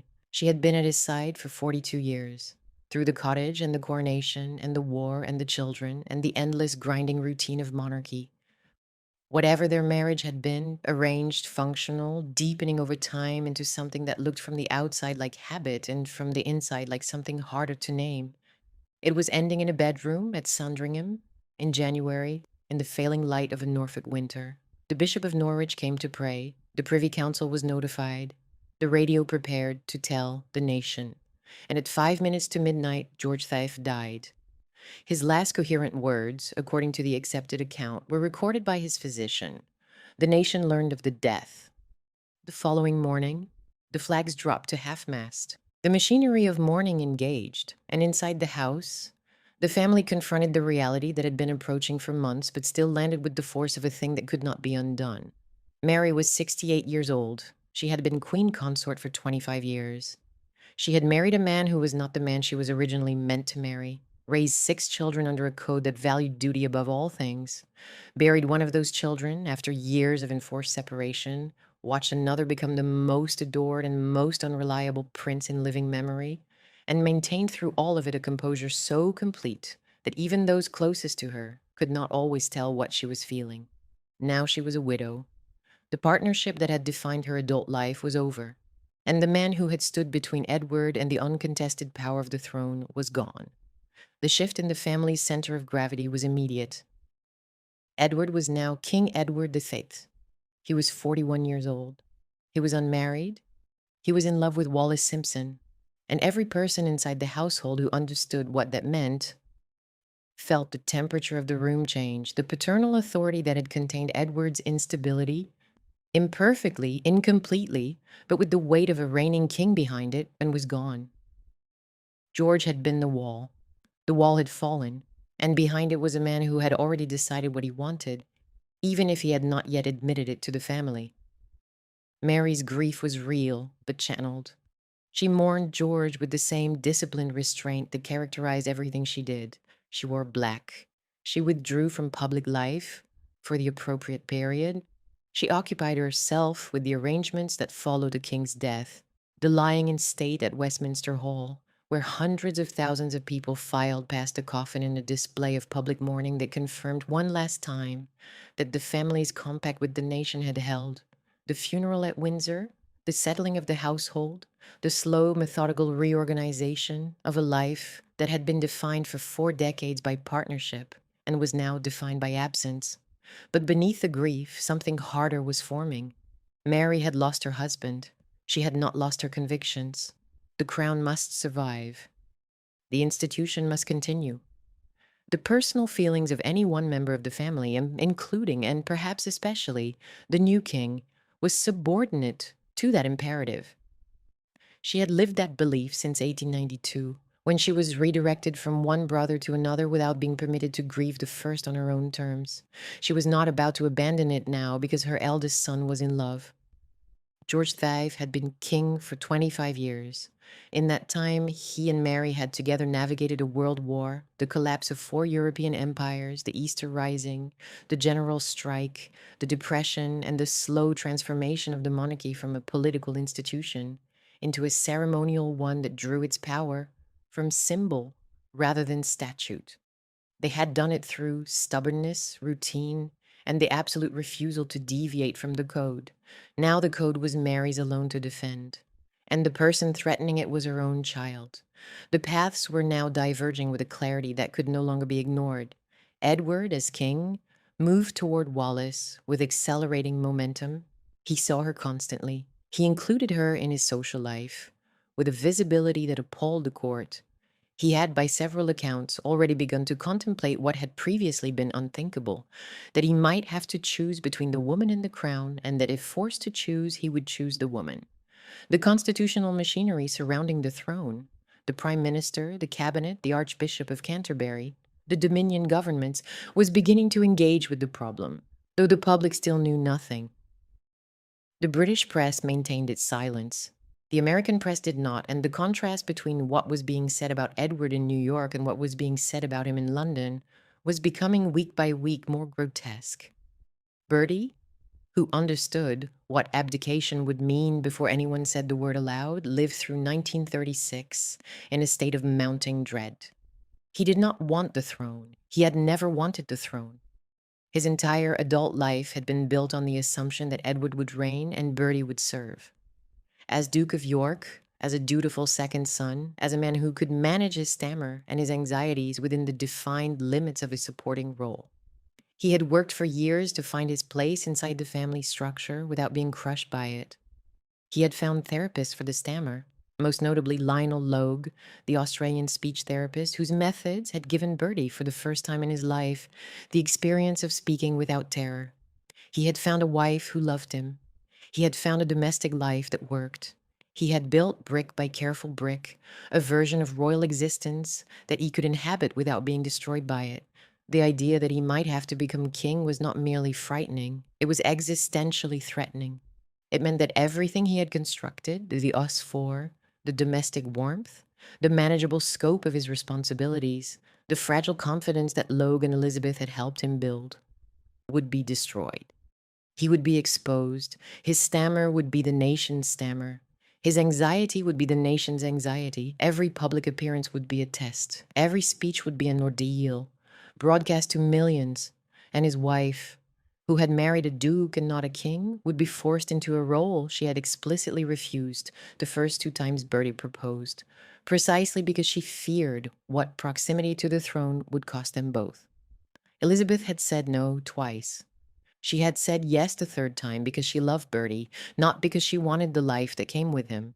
Now the life was about to change beyond recognition, and the love would have to carry a weight that neither of them had ever agreed to bear. Elizabeth Bowes-Lyon watched her husband's terror with the fierce protectiveness that had defined their marriage from the start. She did not waver. She did not blame Bertie for his fear. She did not retreat into her own dread, though she must have felt it. Instead, she did what she had always done. She held the household together.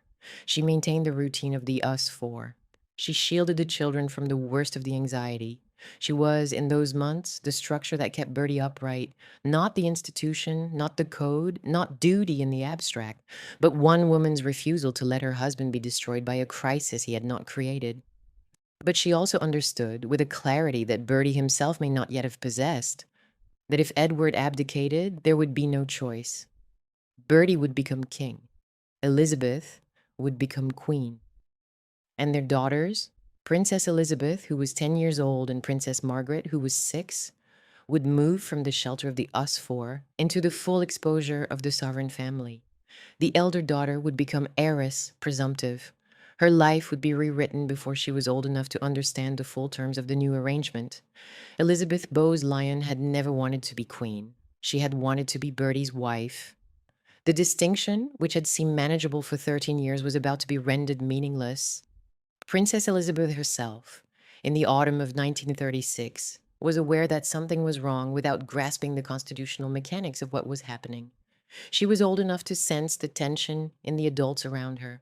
She was old enough to notice that her parents were distracted, that conversations stopped when she entered rooms, that the household had taken on an atmosphere of strained anticipation that had not been there before.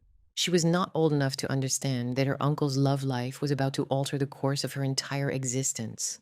That understanding would come later, and it would never fully leave her. Mary, the Dowager Queen, watched all of this from the position she had occupied since George's death. Morally central, but constitutionally peripheral. She was no longer queen consort. She held no formal power. She could not summon the prime minister or direct the archbishop. But inside the family, her authority was immense, not because anyone had granted it to her, but because the code she embodied was the code the institution was about to invoke. The monarchy would survive. The line of succession would hold.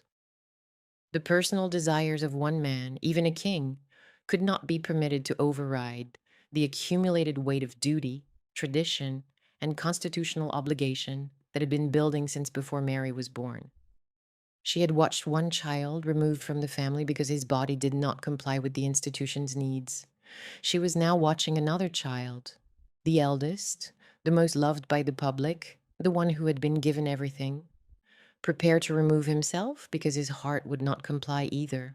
Whether Mary spoke directly to Edward during these months about Wallace Simpson, and if so, what she said, is not fully documented in the public record. What is documented is her position, absolute, unwavering, and aligned entirely with the institution. She would not bend. She would not soften. She would not tell Edward that love was a reason to risk the crown. She had been denied the luxury of personal choice in 1892, and she had built a life and a monarchy out of that denial. The idea that her son could do what she had not been permitted to do, choose feeling over duty, choose desire over obligation, choose one person over the entire institutional inheritance of the British crown, was not merely wrong to Mary, it was incomprehensible. The autumn of 1936 darkened week by week. Behind the walls of Fort Belvedere, Edward's country retreat in Surrey, where he and Wallace spent their private time, a decision was hardening. Behind the walls of 145 Piccadilly, the York's London home, a family was bracing. Behind the composure of the Dowager Queen, a woman who had survived substitution, seclusion, death, and the suppression of every private feeling for the sake of the crown, was watching the single worst thing she could imagine moving closer with every passing day. Every room in the family was now waiting for the same thing, a decision that would reorder the line of succession, shatter the public image of the monarchy, break one brother's freedom, and place a 10-year-old girl on a path toward a throne that no one in her household had ever expected her to occupy. The decision had not yet been made, but everyone who understood the situation, Mary, Bertie, Elizabeth, the Prime Minister, the Archbishop, knew that it was coming, and none of them could stop it. The crisis, when it finally broke into the open, moved with a speed that belied the years of private anxiety that had preceded it. For months, the machinery of the British state had been engaged with the problem of Wallace Simpson. Quietly, carefully, through the channels that the British establishment used when something had to be resolved, without the public knowing it was being resolved at all. The Prime Minister, Stanley Baldwin, had been briefed. He was not a dramatic man. He was measured, pipe-smoking, and possessed of a patience that served him well in most political situations and left him inadequate in this one. He had spoken to Edward directly, more than once, with a directness that cost him personally. Baldwin was not the kind of politician who enjoyed confrontation, and each conversation had ended in the same place. Edward would not give up Mrs. Simpson. The Archbishop of Canterbury, Cosmo Gordon Lang, had made his position clear and public within the circles that mattered. The church could not sanction a marriage between the king and a divorced woman whose former husband was still living. The Dominion governments, Canada, Australia, New Zealand, South Africa, had been consulted through their high commissioners, because the king was not merely the king of Great Britain, but the king of an empire, and the empire's governments had a constitutional voice in the question. The answer, from every quarter, was the same. Wallace Simpson could not be queen. The empire would not accept it. The church would not bless it. The government would not facilitate it. Edward had explored every alternative.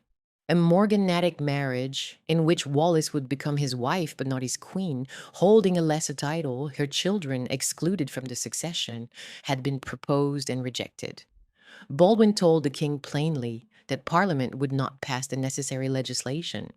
The Dominion governments would not support it. The legal precedent did not exist in British constitutional practice, and no one in a position of authority was willing to create one for the sake of this particular attachment. The constitutional framework that held the monarchy in place was unanimous. The king could marry Wallace Simpson, but only by ceasing to be king. There was no middle ground. There was no compromise. There was no arrangement, however inventive, that would allow Edward to have both the woman and the crown. The autumn of 1936 turned the constitutional reality into a human crisis.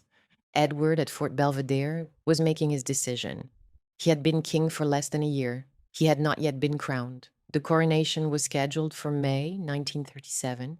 He had performed few of the formal duties of a kingship with enthusiasm, and several of them with visible impatience. The red boxes of state papers went unattended. The rituals of court were neglected or resented.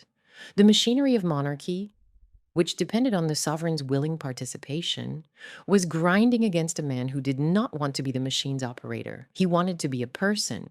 He wanted Wallace.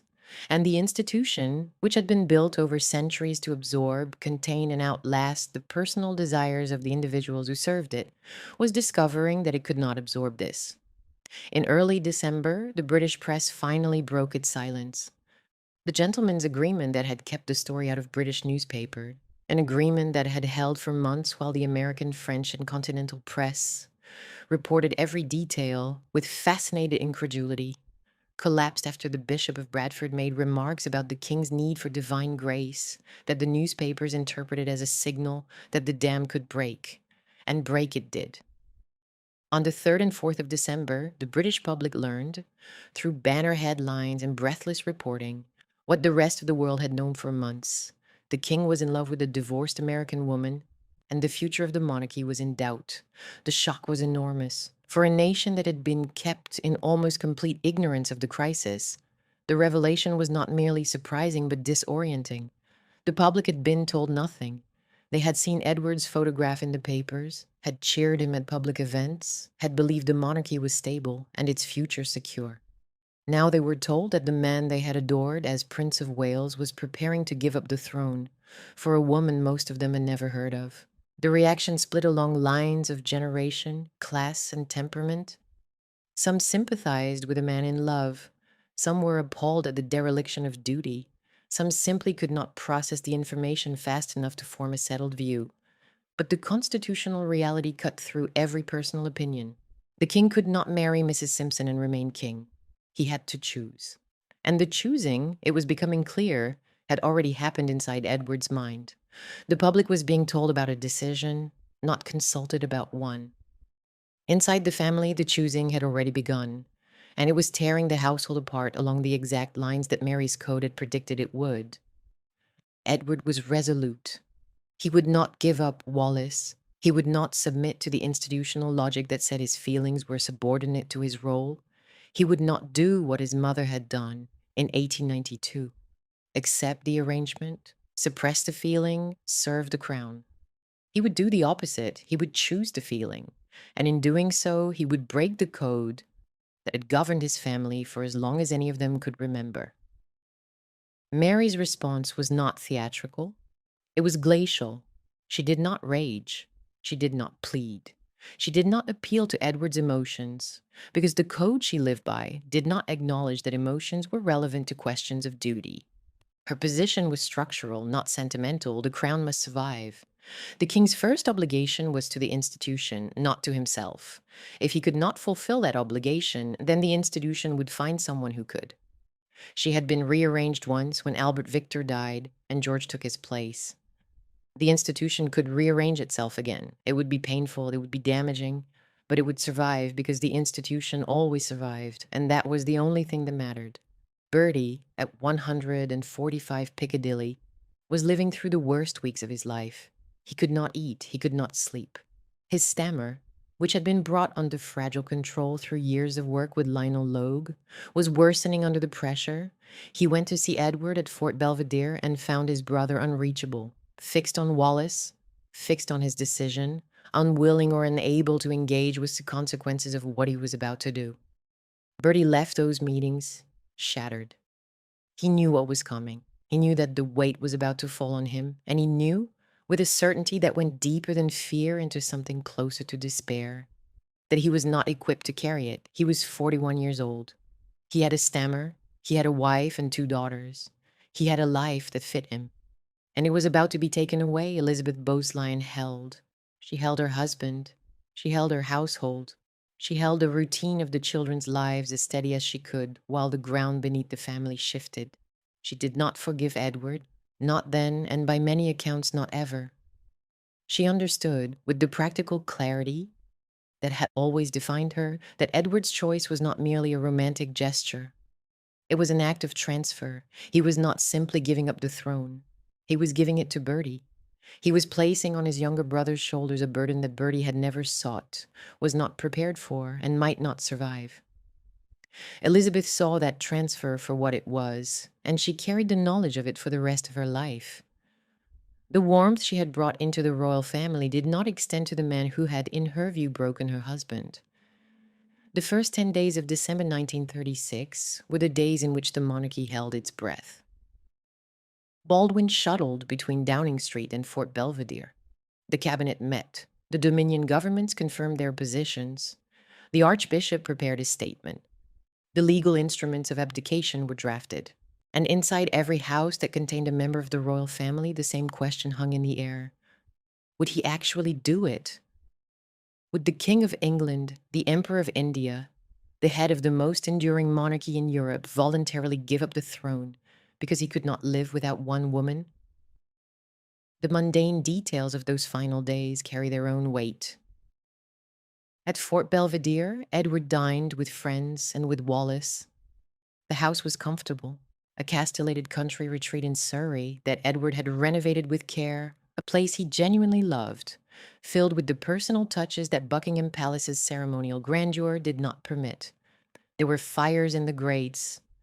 There was conversation. There was, by some accounts, a strange calm. The calm of a man who had made his decision and was merely waiting for the machinery to catch up. Wallace herself was not in England for the final days. She had left for the south of France, to Cannes, to escape the press attention that had become unbearable. She followed the crisis by telephone. She was, depending on which account you read, either urging Edward to reconsider or accepting with resignation that his mind was made up. The telephone calls between Fort Belvedere and Cannes were the thread that connected the two people at the center of the crisis, while the constitutional apparatus closed around them. At 145 Piccadilly, the atmosphere was different. There was no calm. There was dread, and there was the particular quality of waiting that comes when you know the blow is falling but have not yet felt it land. Bertie and Elizabeth kept the children's routine as normal as possible. Meals at the usual times, lessons with the governess, walks in the park, as though the structure of ordinary life could hold back the extraordinary thing that was about to happen. Princess Elizabeth, 10 years old, knew that something extraordinary was happening. She could read. She had seen the newspapers, or fragments of them. She had heard the adults whispering. Princess Margaret, 6, was too young to grasp the specifics, but old enough to feel the tension in the adults around her, the way voices dropped when the children entered a room. The household staff moved through their duties with the careful quietness of people who understood that the family they served was about to change beyond recognition. On the 9th of December, Edward informed Baldwin formally that he intended to abdicate. The legal process, once set in motion, moved with the grim efficiency of a machine that had been waiting to be activated. On the 10th of December, 1936, on a Thursday, Edward signed the instrument of abdication at Fort Belvedere. The room was not large, the company was not vast. 3 of his brothers were present as witnesses, Bertie, Henry, and George. Baldwin was informed. The document itself was brief. A single page that stated in the dry language of constitutional law that the king desired to renounce the throne for himself and his descendants, and that the declaration should be given effect immediately. Edward signed it. His brothers signed it as witnesses. The act itself took minutes. The pen moved, the paper absorbed the ink. A reign that had lasted 325 days was over. There is something about the physical act of signing that is worth sitting with. The quietness of it, the disproportion between the gesture, a hand moving across a piece of paper, and the consequence. In that room at Fort Belvedere, with the winter light coming through the windows and the fire in the grate and the 4 brothers standing together for what may have been the last time in their lives as members of the same household, the entire mythology of the British crown was being rewritten.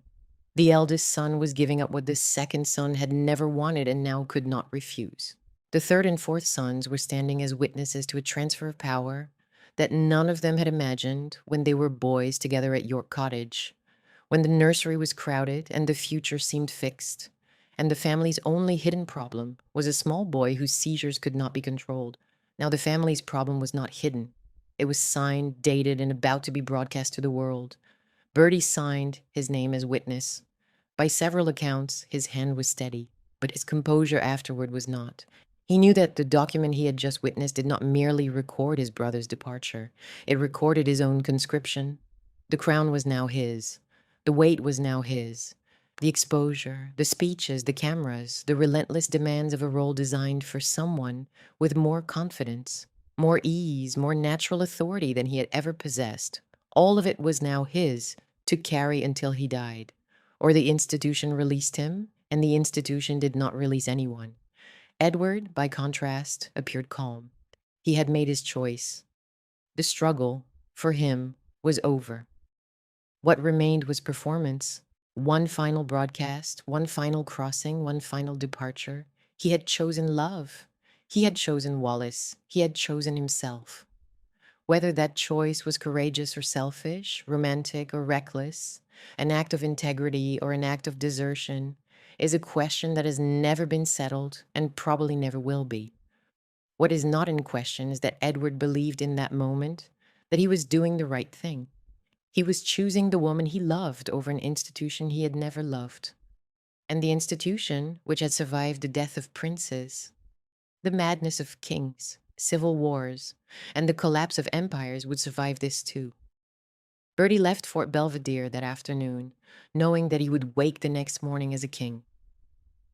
The drive back to London, through the Surrey lanes, past the bare December hedgerows with the light already failing at 3:30, must have been among the loneliest journeys of his life. He was 41 years old. He had a stammer that still, despite years of therapy with Lionel Logue, could seize his voice without warning and leave him stranded in the middle of a sentence while an audience waited. He had a wife who had not married a king and who now had no choice but to become a queen. He had 2 daughters whose lives had just been altered in ways they could not yet comprehend. The elder suddenly heiress presumptive, the younger suddenly the sister of an heiress presumptive, both of them removed forever from the sheltered domestic world that their parents had built precisely to protect them from what the wider royal family did to the people inside it. And he had a mother, the Dowager Queen, now 69 years old, whose entire life had been a preparation for this moment, whether she had known it or not. The code had held. The institution had survived. The price was one brother's freedom, another brother's peace, a wife's unwanted elevation, and a 10-year-old girl's future. On the 11th of December, Edward made his abdication broadcast from Windsor Castle.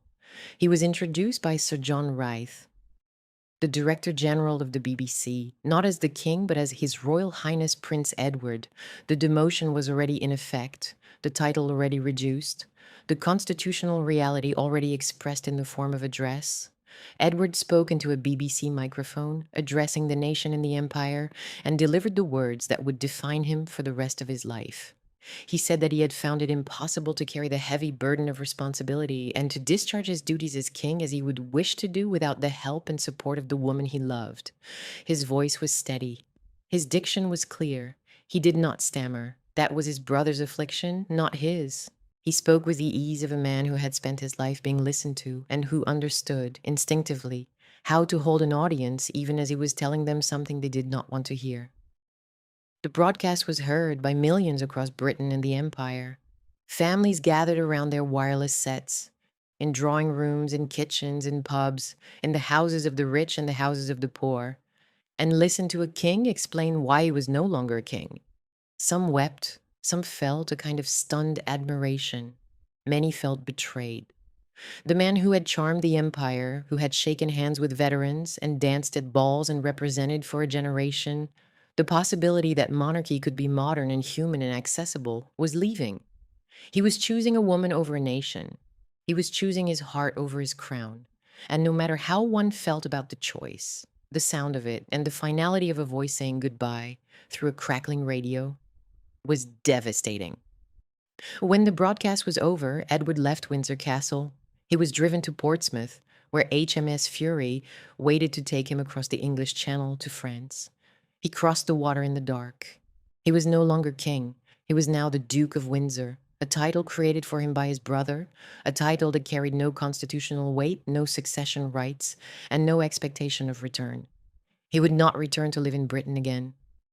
The country that had loved him, the institution that had shaped him, the family that had raised him, all of it receded behind him as the ship moved through the channel toward France, toward Wallace, toward a life that would prove neither as romantic nor as free as the abdication broadcast had made it sound. The following morning, the 12th of December, Bertie was king. He took the regnal name George VI, not Albert, not Bertie, but George, a deliberate echo of his father, a signal of continuity, a message to the nation that the monarchy had not been destabilized but had simply passed, as monarchies do, from one hand to another. The choice of name was Mary's kind of thinking. It said that the institution was the same institution, that the line was unbroken, that what had happened was not a rupture, but a transition. It was, of course, a lie, or at the very least, a performance. What had happened was a rupture. It was the most serious constitutional crisis the British monarchy had faced in living memory. But the performance of continuity was itself a form of survival. And George VI, summoned as he now was, as he would be for the rest of his too short life, understood that the performance was part of the job. On the morning he became king, Bertie went to see his mother at Marlborough House, where Mary was living in her widowhood. He wept. The new king, the man who would lead Britain through the Second World War, who would broadcast to the nation on Christmas Day with a voice that trembled but did not break, who would earn the love of his people through endurance rather than charm, stood before his mother and cried. He was not crying because he was weak. He was crying because the weight had landed, and he could feel it, and there was no one in the world who understood what that weight was better than the woman standing in front of him. Mary received him. She did not weep, not visibly, not in any account that has survived.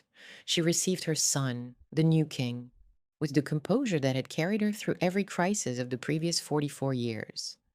She acknowledged his distress. She affirmed the necessity of what had happened.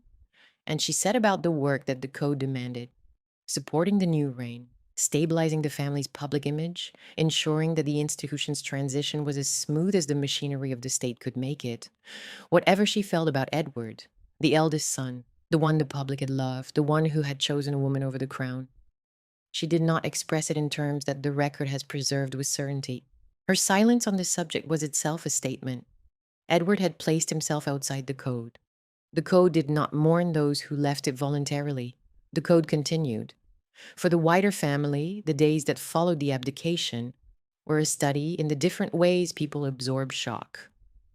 Princess Mary, the only daughter, who had spent her entire life inside the family's expectations without once pushing against them, accepted the change with the steadiness that had always been her defining quality. Henry, Duke of Gloucester, and George, Duke of Kent, both of whom had witnessed the signing at Fort Belvedere, returned to their own lives and their own branches of the family with the knowledge that the dynasty's center of gravity had shifted irrevocably. The family they had grown up in, the family of George V and Queen Mary, the family of 6 children in York Cottage and the seasonal rituals of Sandringham and Balmoral, was gone. In its place was a new configuration. George VI and Elizabeth at the center, their daughters as the future, Mary as the matriarchal presence behind them, and Edward somewhere in France, outside the family in every way that mattered. Princess Elizabeth learned, in the days that followed the abdication, that her father was now king and that she was now heiress presumptive to the throne of the United Kingdom and the British dominions. She was 10 years old. There is an account, an apocryphal in its details perhaps, but true in its emotional logic, that Princess Margaret asked her older sister whether this meant that Elizabeth would one day be queen. And Elizabeth said yes, and Margaret said, "Poor you." Whether the exchange happened exactly that way is less important than the fact that it captures something real about what the abdication meant for the children. The full weight of the change and what it meant for Elizabeth's education, her future, her freedom, her marriage, her entire remaining life could not have been comprehensible to a child of 10. But children understand. More than adults credit them with understanding. And Princess Elizabeth understood at least this: the life she had known inside the US4 was over. The warm, contained, manageable world that her parents had built as a deliberate correction to the coldness of the previous generation was now the sovereign household. The protection was gone. The exposure had begun. And it would not end until she died 66 years later, as the longest reigning monarch in British history.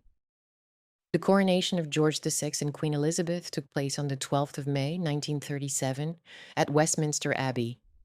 the same date that had been reserved for Edward VIII's coronation, because the abbey had been prepared, the peers had been summoned, the route had been planned, and the machinery of state saw no reason to waste an already arranged ceremony when a different king could be inserted into the schedule. The pragmatism of that decision, the idea that one king could simply replace another in the order of service, like a replacement part in a machine, would have pleased Mary. It was exactly how she understood the institution: bigger than any person, outlasting any individual, continuing regardless of who wore the crown. Mary attended the coronation. It was, in fact, the first time a dowager queen had attended the coronation of her successor in British history, an act that was itself a statement. She was there not as a grieving mother or a displaced consort, but as the living embodiment of continuity. She watched her second son crowned in the abbey where she herself had been crowned 26 years earlier, where the ghosts of every medieval and modern sovereign who had been anointed in that space seemed to press in from the walls. She watched Elizabeth Bowes-Lyon become queen, the woman who had married a duke, refused twice before accepting, and was now wearing the crown because another woman in another country had won the heart of a man who would not let it go. She watched Princess Elizabeth, 11 years old now, dressed in a coronet and light robes, take her place in the ceremony that formalized the rearrangement of her life. The girl sat still. She watched everything. She would later write an account of the coronation, a schoolgirl's essay, precise and observant, that suggests a child already absorbing the rituals of the institution she would one day lead. Mary watched it all with the composure of a woman who had spent 45 years believing that this, the survival of the crown, the continuation of the line, the subordination of every private feeling to the institutional imperative, was what mattered. The crown had survived the abdication. It had survived the scandal. It had survived the exposure of every fault line that Mary's code had been designed to conceal. The cost was distributed across the family.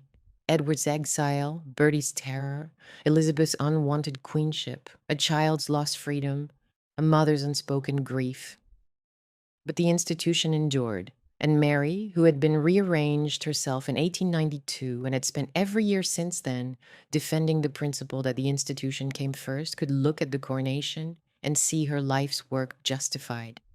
The question that the rest of this story will ask and that no coronation could answer, was whether that justification was enough, whether a family can call it survival when the people inside it are paying with their health, their happiness, their peace, and eventually their lives, whether Mary's code, which had saved the monarchy, had also broken the people it was designed to serve.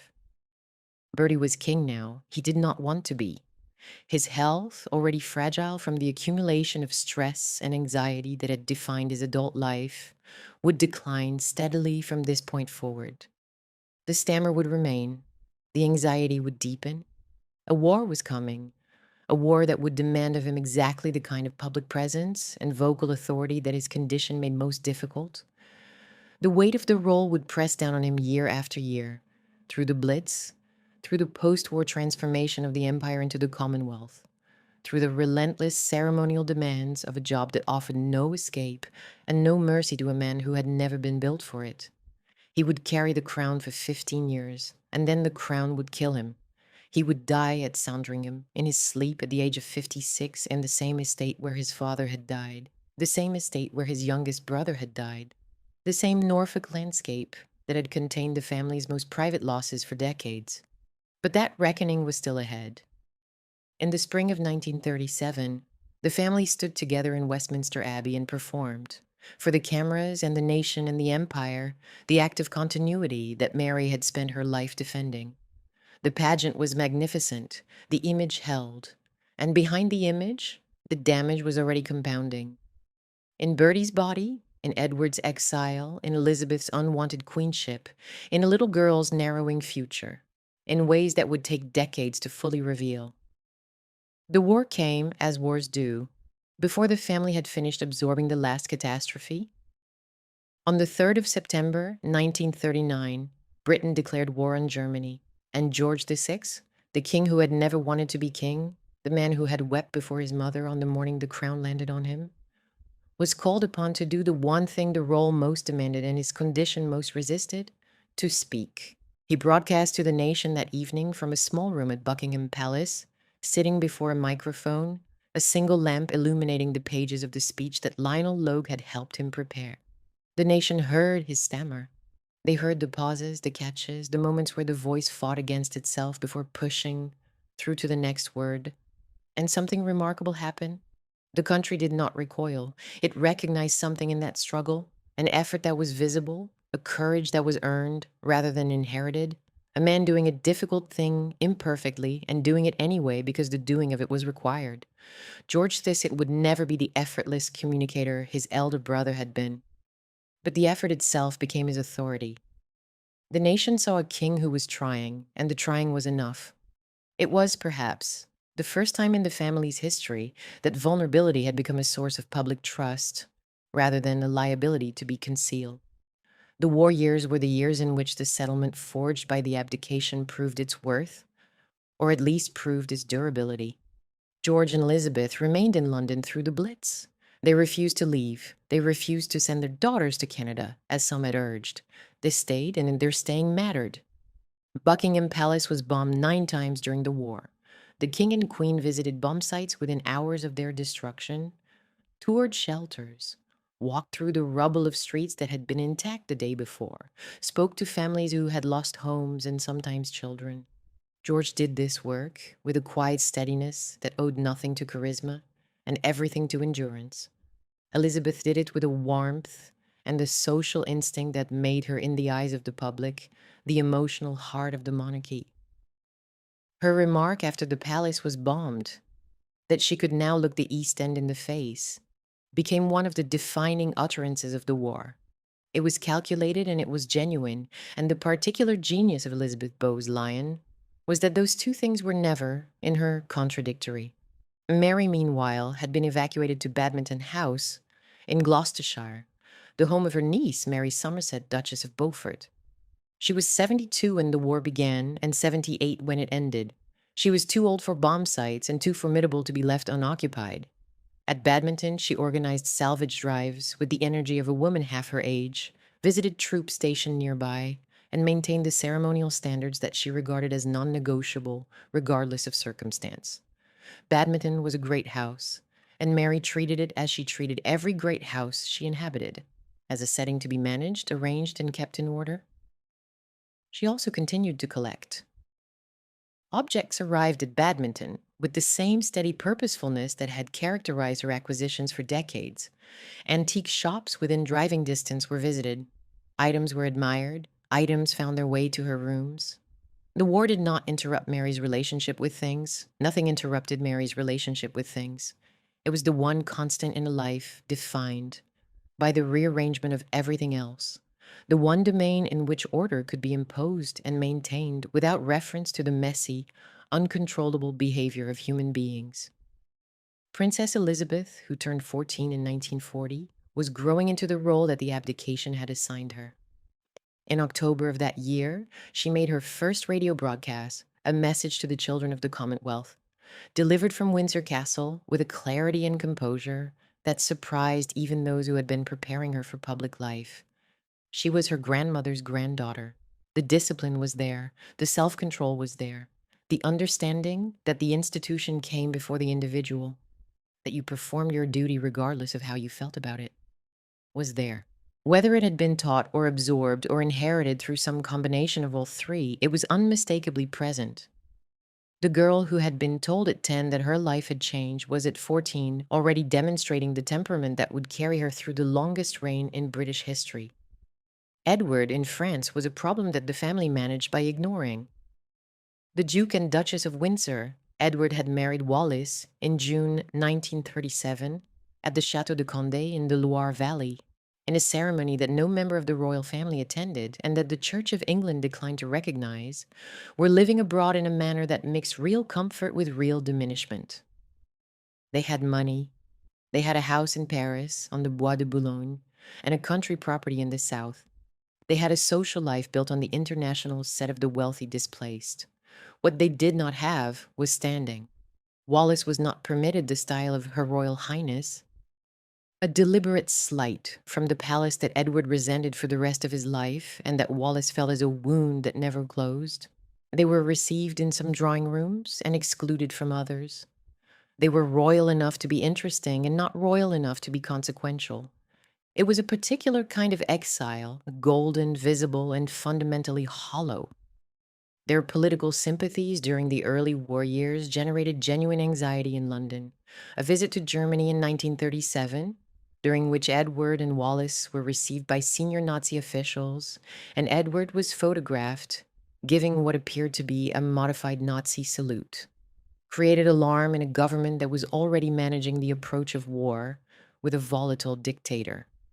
Edward was appointed governor of the Bahamas in 1940, a posting that was widely understood as a polite form of banishment, far enough from Europe to limit the damage, consequential enough to keep him occupied, insignificant enough to signal his reduced status.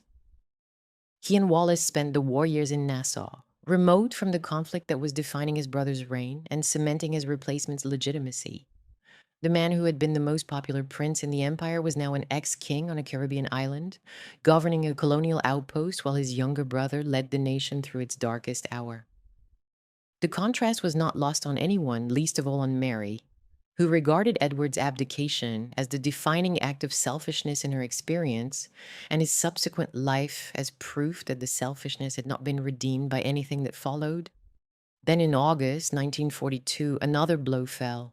Prince George, Duke of Kent, the fourth son, the glamorous one, the brother who had married Princess Marina and brought continental style and a different kind of energy to the family, was killed when his RAF Sunderland flying boat crashed into a hillside at Eagles Rock near Dunbeath in Caithness, Scotland. He was 39 years old. He had been traveling to Iceland on active duty with the RAF, in which he held the rank of Air Commodore. The crash killed everyone on board except the rear gunner, Flight Sergeant Andrew Jack, who survived with severe injuries. Marina was left a widow at 35 with 3 children: Prince Edward, who was 6, Princess Alexandra, who was 5, and Prince Michael, who was only 7 weeks old and would grow up without any memory of his father. George's death was a reminder that tragedy in this family was not confined to abdications and hidden children and the slow erosion of health under the weight of duty. It came from the sky. It came suddenly, without the long constitutional preamble that had preceded the abdication, without the gradual medical decline that had attended John's separation and George Fath's final illness. It was war death, random, violent, final, and it landed on a family that was already carrying more than it could comfortably hold. Mary bore it. She bore everything. She was 75 years old, and she had now outlived a husband, a son, and seen another son exile himself voluntarily. The losses were stacking with a regularity that might have broken a less fortified person. The code demanded that each one be absorbed without visible collapse. Mary absorbed them. She absorbed them, and she continued, because continuing was the only thing the code permitted and the only thing she knew how to do. The post-war years brought a different kind of pressure. The empire was dissolving. India gained independence in 1947. Burma followed. Ceylon followed. The map that had defined the world into which Mary was born, the map on which a quarter of the landmass was colored pink and the sovereign family sat at the apex of a global hierarchy, was being redrawn country by country as the colonies that had once made the monarchy imperial became nations that chose their own forms of government. George VI presided over this transformation with a conscientiousness that his health could not sustain. He was exhausted. The war had taken from him whatever reserves of energy and resilience he had possessed before it began. He had given everything to the role, every speech a battle, every public appearance an act of will, and the body that had already been compromised by the stammer and the anxiety was now breaking down in more visible ways. He smoked heavily, a habit he had carried since youth, a habit the family did not discourage because the family understood smoking as normal and did not yet understand it as lethal. His circulation deteriorated. He developed arteriosclerosis. In September 1951, his left lung was removed after the discovery of a malignant tumor, though the word cancer was not used publicly at the time and may not have been communicated clearly even to the king himself. He was 55 years old and he was dying, and the family knew it even if the nation was not yet told the full truth. Princess Elizabeth, who was 25 and married to Prince Philip, Duke of Edinburgh, since a wedding at Westminster Abbey in November 1947, was increasingly taking on royal duties as her father's health declined. The transfer of institutional responsibility was happening in real time, not through abdication, not through crisis, but through the quiet mechanics of a king who could no longer do the work and a daughter who could.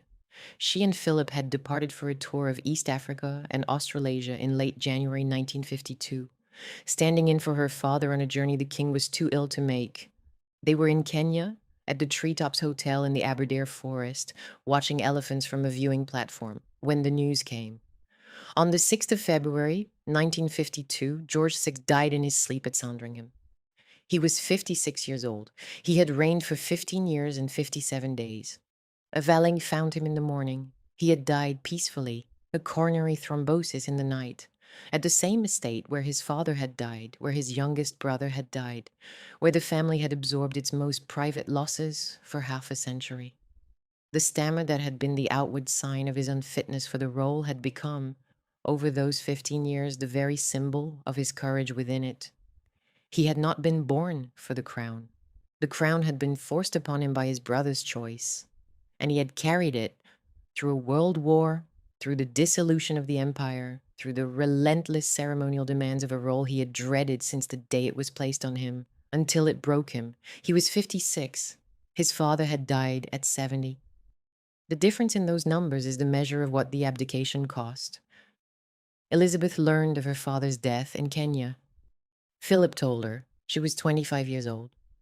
She stepped down from the treetops viewing platform as a princess, and by the time she reached the lodge, she was a queen. She returned to London in black, descending the aircraft steps at Heathrow to be met by Churchill and the assembled dignitaries, and the image of that young woman, composed, solitary, grave, became one of the iconic photographs of the 20th century. She was the third monarch in the family's story to come to the throne through replacement rather than natural expectation. George V replacing Albert Victor, George VI replacing Edward VIII, Elizabeth II replacing a father who should not have been king and who died before his time because the weight of the role had consumed him. The pattern that Mary had set in motion in 1893, when she married the replacement brother and built a life around the principle of substitution, had now reproduced itself across 3 generations. The institution survived. The individuals inside it paid. Mary was 84 years old when her son died. She had now outlived 2 of her 6 children, John and George VI, and her husband. She had witnessed, in the span of her adult life, the construction, testing, near destruction, and survival of the modern British monarchy. She had been present at the beginning, when the institution she married into was still called Saxe-Coburg-Gotha, and the empire was at its zenith. She had watched it rename itself, weather a world war, absorb an abdication, weather a second world war, lose an empire, and begin the long adjustment from imperial grandeur to something smaller, more domestic, more vulnerable to scrutiny. Through all of it, she had held to the same conviction: the crown must survive. Everything else, love, health, happiness, the well-being of individual family members, was negotiable. The crown was not.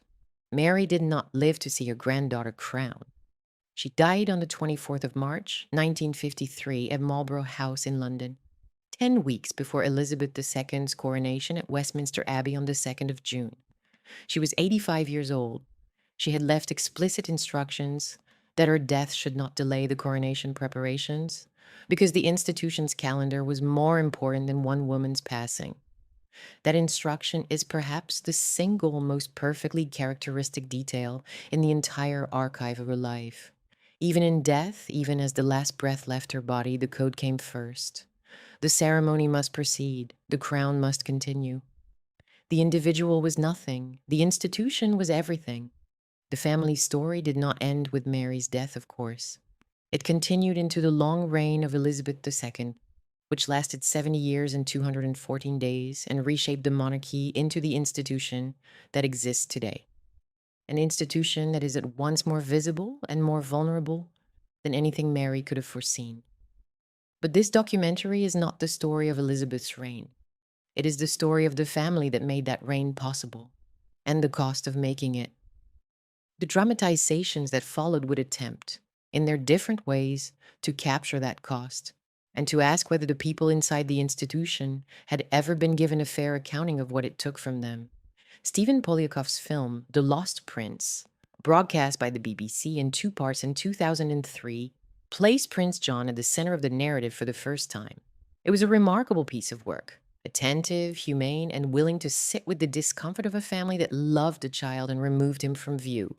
The film did not portray Mary as a monster. It portrayed her as a woman operating inside a system that left no room for the kind of disorder John's illness represented. The Lost Prince gave John back his humanity, and in doing so, it asked the question that the official record had spent 80 years avoiding. What happens to a child who does not fit? Netflix's The Crown, which began in 2016, brought Queen Mary back into mass public conversation for a different audience and a different era. Eileen Atkins portrayed Mary in the early episodes. Formidable, unyielding, a woman whose emotional restraint was not coldness but conviction. The series treated Mary as one of the architects of the modern monarchy, a figure who understood that the institution's survival depended on the willingness of its members to sacrifice personal happiness for public continuity. Later seasons expanded on the consequences of that understanding, tracing how Mary's code, duty first, always, rippled through Elizabeth's reign and into the lives of Charles, Diana, and the generations that followed. The Crown simplified, as drama must. It compressed decades into episodes and flattened ambiguity into character, but it captured something essential about the family's central tension between the human need for warmth and the institutional demand for composure, between what the people inside the monarchy wanted and what the monarchy required of them. Together, The Lost Prince and The Crown tell two versions of the same story from opposite ends. The Lost Prince starts with the most vulnerable person in the family, the child, and asks what the system did to him. The Crown starts with the institution itself and asks what it cost everyone who served it. Both arrive at the same place, a family in which survival and damage were inseparable. What remains of the dynasty that Mary helped build is not a ruin. It is a functioning monarchy, diminished in imperial scope, altered in style, subjected to a degree of public scrutiny and media intrusion that Mary could not have imagined, but still present, still performing the seasonal rituals, still occupying the palaces and the castles and the estate that were the physical architecture of the world she defended. King Charles III, who became king on the 8th of September 2022 following Elizabeth II's death at Balmoral at the age of 96, is 77 years old. He is the direct product of the line that the abdication created. George II's daughter's son, the heir who waited longer than any other in British history, a man who spent his entire adult life preparing for a role that did not arrive until he was 73. He carries in his own way the inheritance that Mary set in motion. The belief that the crown must continue, that duty must be served, that the institution matters more than the individual who wears its symbols. Whether he carries it with Mary's rigidity or with something more flexible is a question his reign is still in the process of answering. Prince William, the Prince of Wales, born in 1982, is 43 years old and next in line, the great-great-great-grandson of Queen Mary, the latest link in the chain she helped forge. His son, Prince George, born in 2013, is 12, almost exactly the age John was when he died at Wood Farm. The line extends. The succession is secure. The code endures, even if it wears different clothes. Princess Anne, born in 1950, is 75 years old and remains one of the most active working members of the royal family.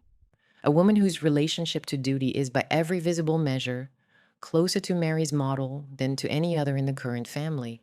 Unsentimental, consistent, and built on the conviction that the work itself is the justification. She does not seek public adoration. She does not court the press. She performs her engagements with a brusque efficiency that would have been entirely legible to her great-grandmother. The collateral lines of George V and Mary's descendants still exist within the wider royal family. The present Duke of Gloucester and Prince Richard, born in 1944 and is the grandson of Prince Henry, the third son. He is 81 years old. The present Duke of Kent, Prince Edward, born in 1935, is the eldest surviving son of Prince George, the fourth son, and Princess Marina. He is 90 years old. Both men remain publicly identifiable members of the extended royal house, carrying out official duties on behalf of the crown well into old age.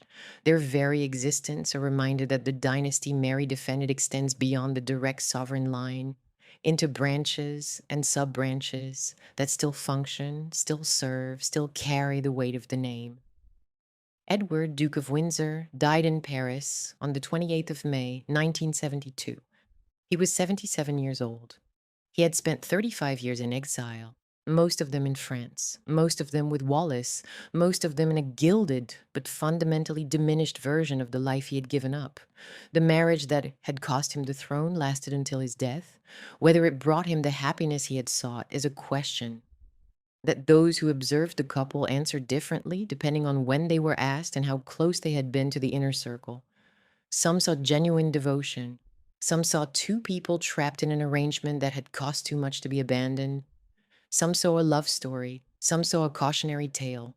What is not in dispute is that Edward never fully reconciled with his family. The wound of the abdication, the sense of betrayal on both sides, the bitterness that Mary and Elizabeth Bowes-Lyon carried to their graves, the feeling Edward had that the family had chosen the institution over him and then punished him for making them choose, never fully healed. He visited Britain occasionally. He attended his mother's funeral in 1953. He received Queen Elizabeth II in Paris shortly before his death, but he never came home. He was buried at Frogmore, near Windsor Castle, within the grounds of the institution he had left. Wallace, who died in Paris in 1986 at the age of 89, was buried beside him. They lie together in the shadow of the castle. Even in death, the geography is complicated. Elizabeth Bowes-Lyon, the Queen Mother, outlived nearly everyone in this story. She died on the 30th of March, 2002, at Royal Lodge, Windsor Great Park, the same house where she and Bertie had begun building the Us Four 7 decades earlier. She was 101 years old. She had been queen, queen mother, widow, grandmother, great-grandmother, and for the final decades of her life, the single most popular member of the royal family, a woman whose public image was built on warmth, hats, gin, and an apparently inexhaustible enjoyment of life that concealed a core of steel. The warmth she had brought into the household when she married Bertie in 1923 survived everything that followed. The abdication, the war, the crown, the grief, the long widowhood of 50 years after George VI's death. She never forgave Edward. She never forgot what his choice had cost her husband. And she never stopped believing that the institution she had been drafted into serving was worth the sacrifice it demanded, even if the sacrifice had been extracted from her family without their consent. Princess Mary, the only daughter, the steady one, the compliant one, the child who had fulfilled expectations without detonating anything, died on the 28th of March, 1965, at her home at Harewood House in Yorkshire. She was 67 years old. She had served as Princess Royal since 1932, had worked tirelessly for charitable causes, and had lived to the end inside the code that her mother had established. Her death was mourned, but not dramatic. Her life had not been dramatic. That was in a family defined by drama, either her good fortune or her cost. Charlotte Lala Bill, the governess who was the one constant in Prince John's short life, lived on for years after his death, though the historical record loses track of her in the way that records always lose track of the people who served rather than ruled. She was present at the most intimate moment in this story, the death of a child in a farmhouse, a mother arriving too late, a body at rest after years of seizure, and she carried that moment with her into a life that no one documented with the care they devoted to the lives of kings and queens. She had been there when it mattered most, and the official narrative did not record her presence with anything like the attention it deserved. Her absence from the public story is itself a statement about what this family valued, what it preserved, and what it allowed to disappear. The estates endure. Sandringham, where George V died and George VI died and Prince John was buried, remains a private residence of the sovereign. Buckingham Palace remains the administrative headquarters of the monarchy. Windsor Castle remains the oldest and largest occupied castle in the world. The Royal Collection. The collection that Mary expanded by more than 2,000 objects. The collection she catalogued and arranged and guarded with the intensity of a woman who understood that objects could be controlled even when people could not. There remains one of the largest and most important art collections on Earth. And Queen Mary's doll's house, the perfect miniature world, every drawer functioning, every bottle in the cellar real, still sits at Windsor Castle, still visited by thousands of people every year, still immaculate, still controlled, still a tiny kingdom in which nothing is out of place. The monarchy that Mary defended survives. It survives in a different form, under different pressures, in a media environment that would have been unrecognizable to the woman who dressed in toques and carried herself through the corridors of Buckingham Palace, as though composure were a form of architecture. It survives because the people inside it, generation after generation, absorbed the cost of its continuation. George absorbed it through duty. Edward refused it through abdication. Bertie absorbed it through suffering. Elizabeth absorbed it through 70 years of service. John absorbed it through seclusion and early death. Mary absorbed it by turning herself into the instrument of an institution she valued above her own happiness, above her children's happiness, above everything except the principle that the crown must endure. Whether a family can call that survival a success depends on what you believe a family is for. If a family exists to perpetuate an institution, then the Windsors succeeded. The crown endures. The line is unbroken. The code held. But if a family exists to shelter the people inside it, to give them warmth, safety, the freedom to be who they are, then the ledger reads differently. One child was hidden. One son abdicated. Another son was broken by the crown he never sought. A granddaughter spent 70 years inside a role that left no room for the person beneath it. And at the center of it all, a woman stood in a farmhouse on the edge of an estate, looked at the body of her youngest child, wrote the word peaceful in her diary, and continued. The boy was 13, the mother was 51. The crown survived, and the question of what that survival cost to people who paid for it has never been answered, because the people who could have answered it were taught from birth that the question itself was not permitted.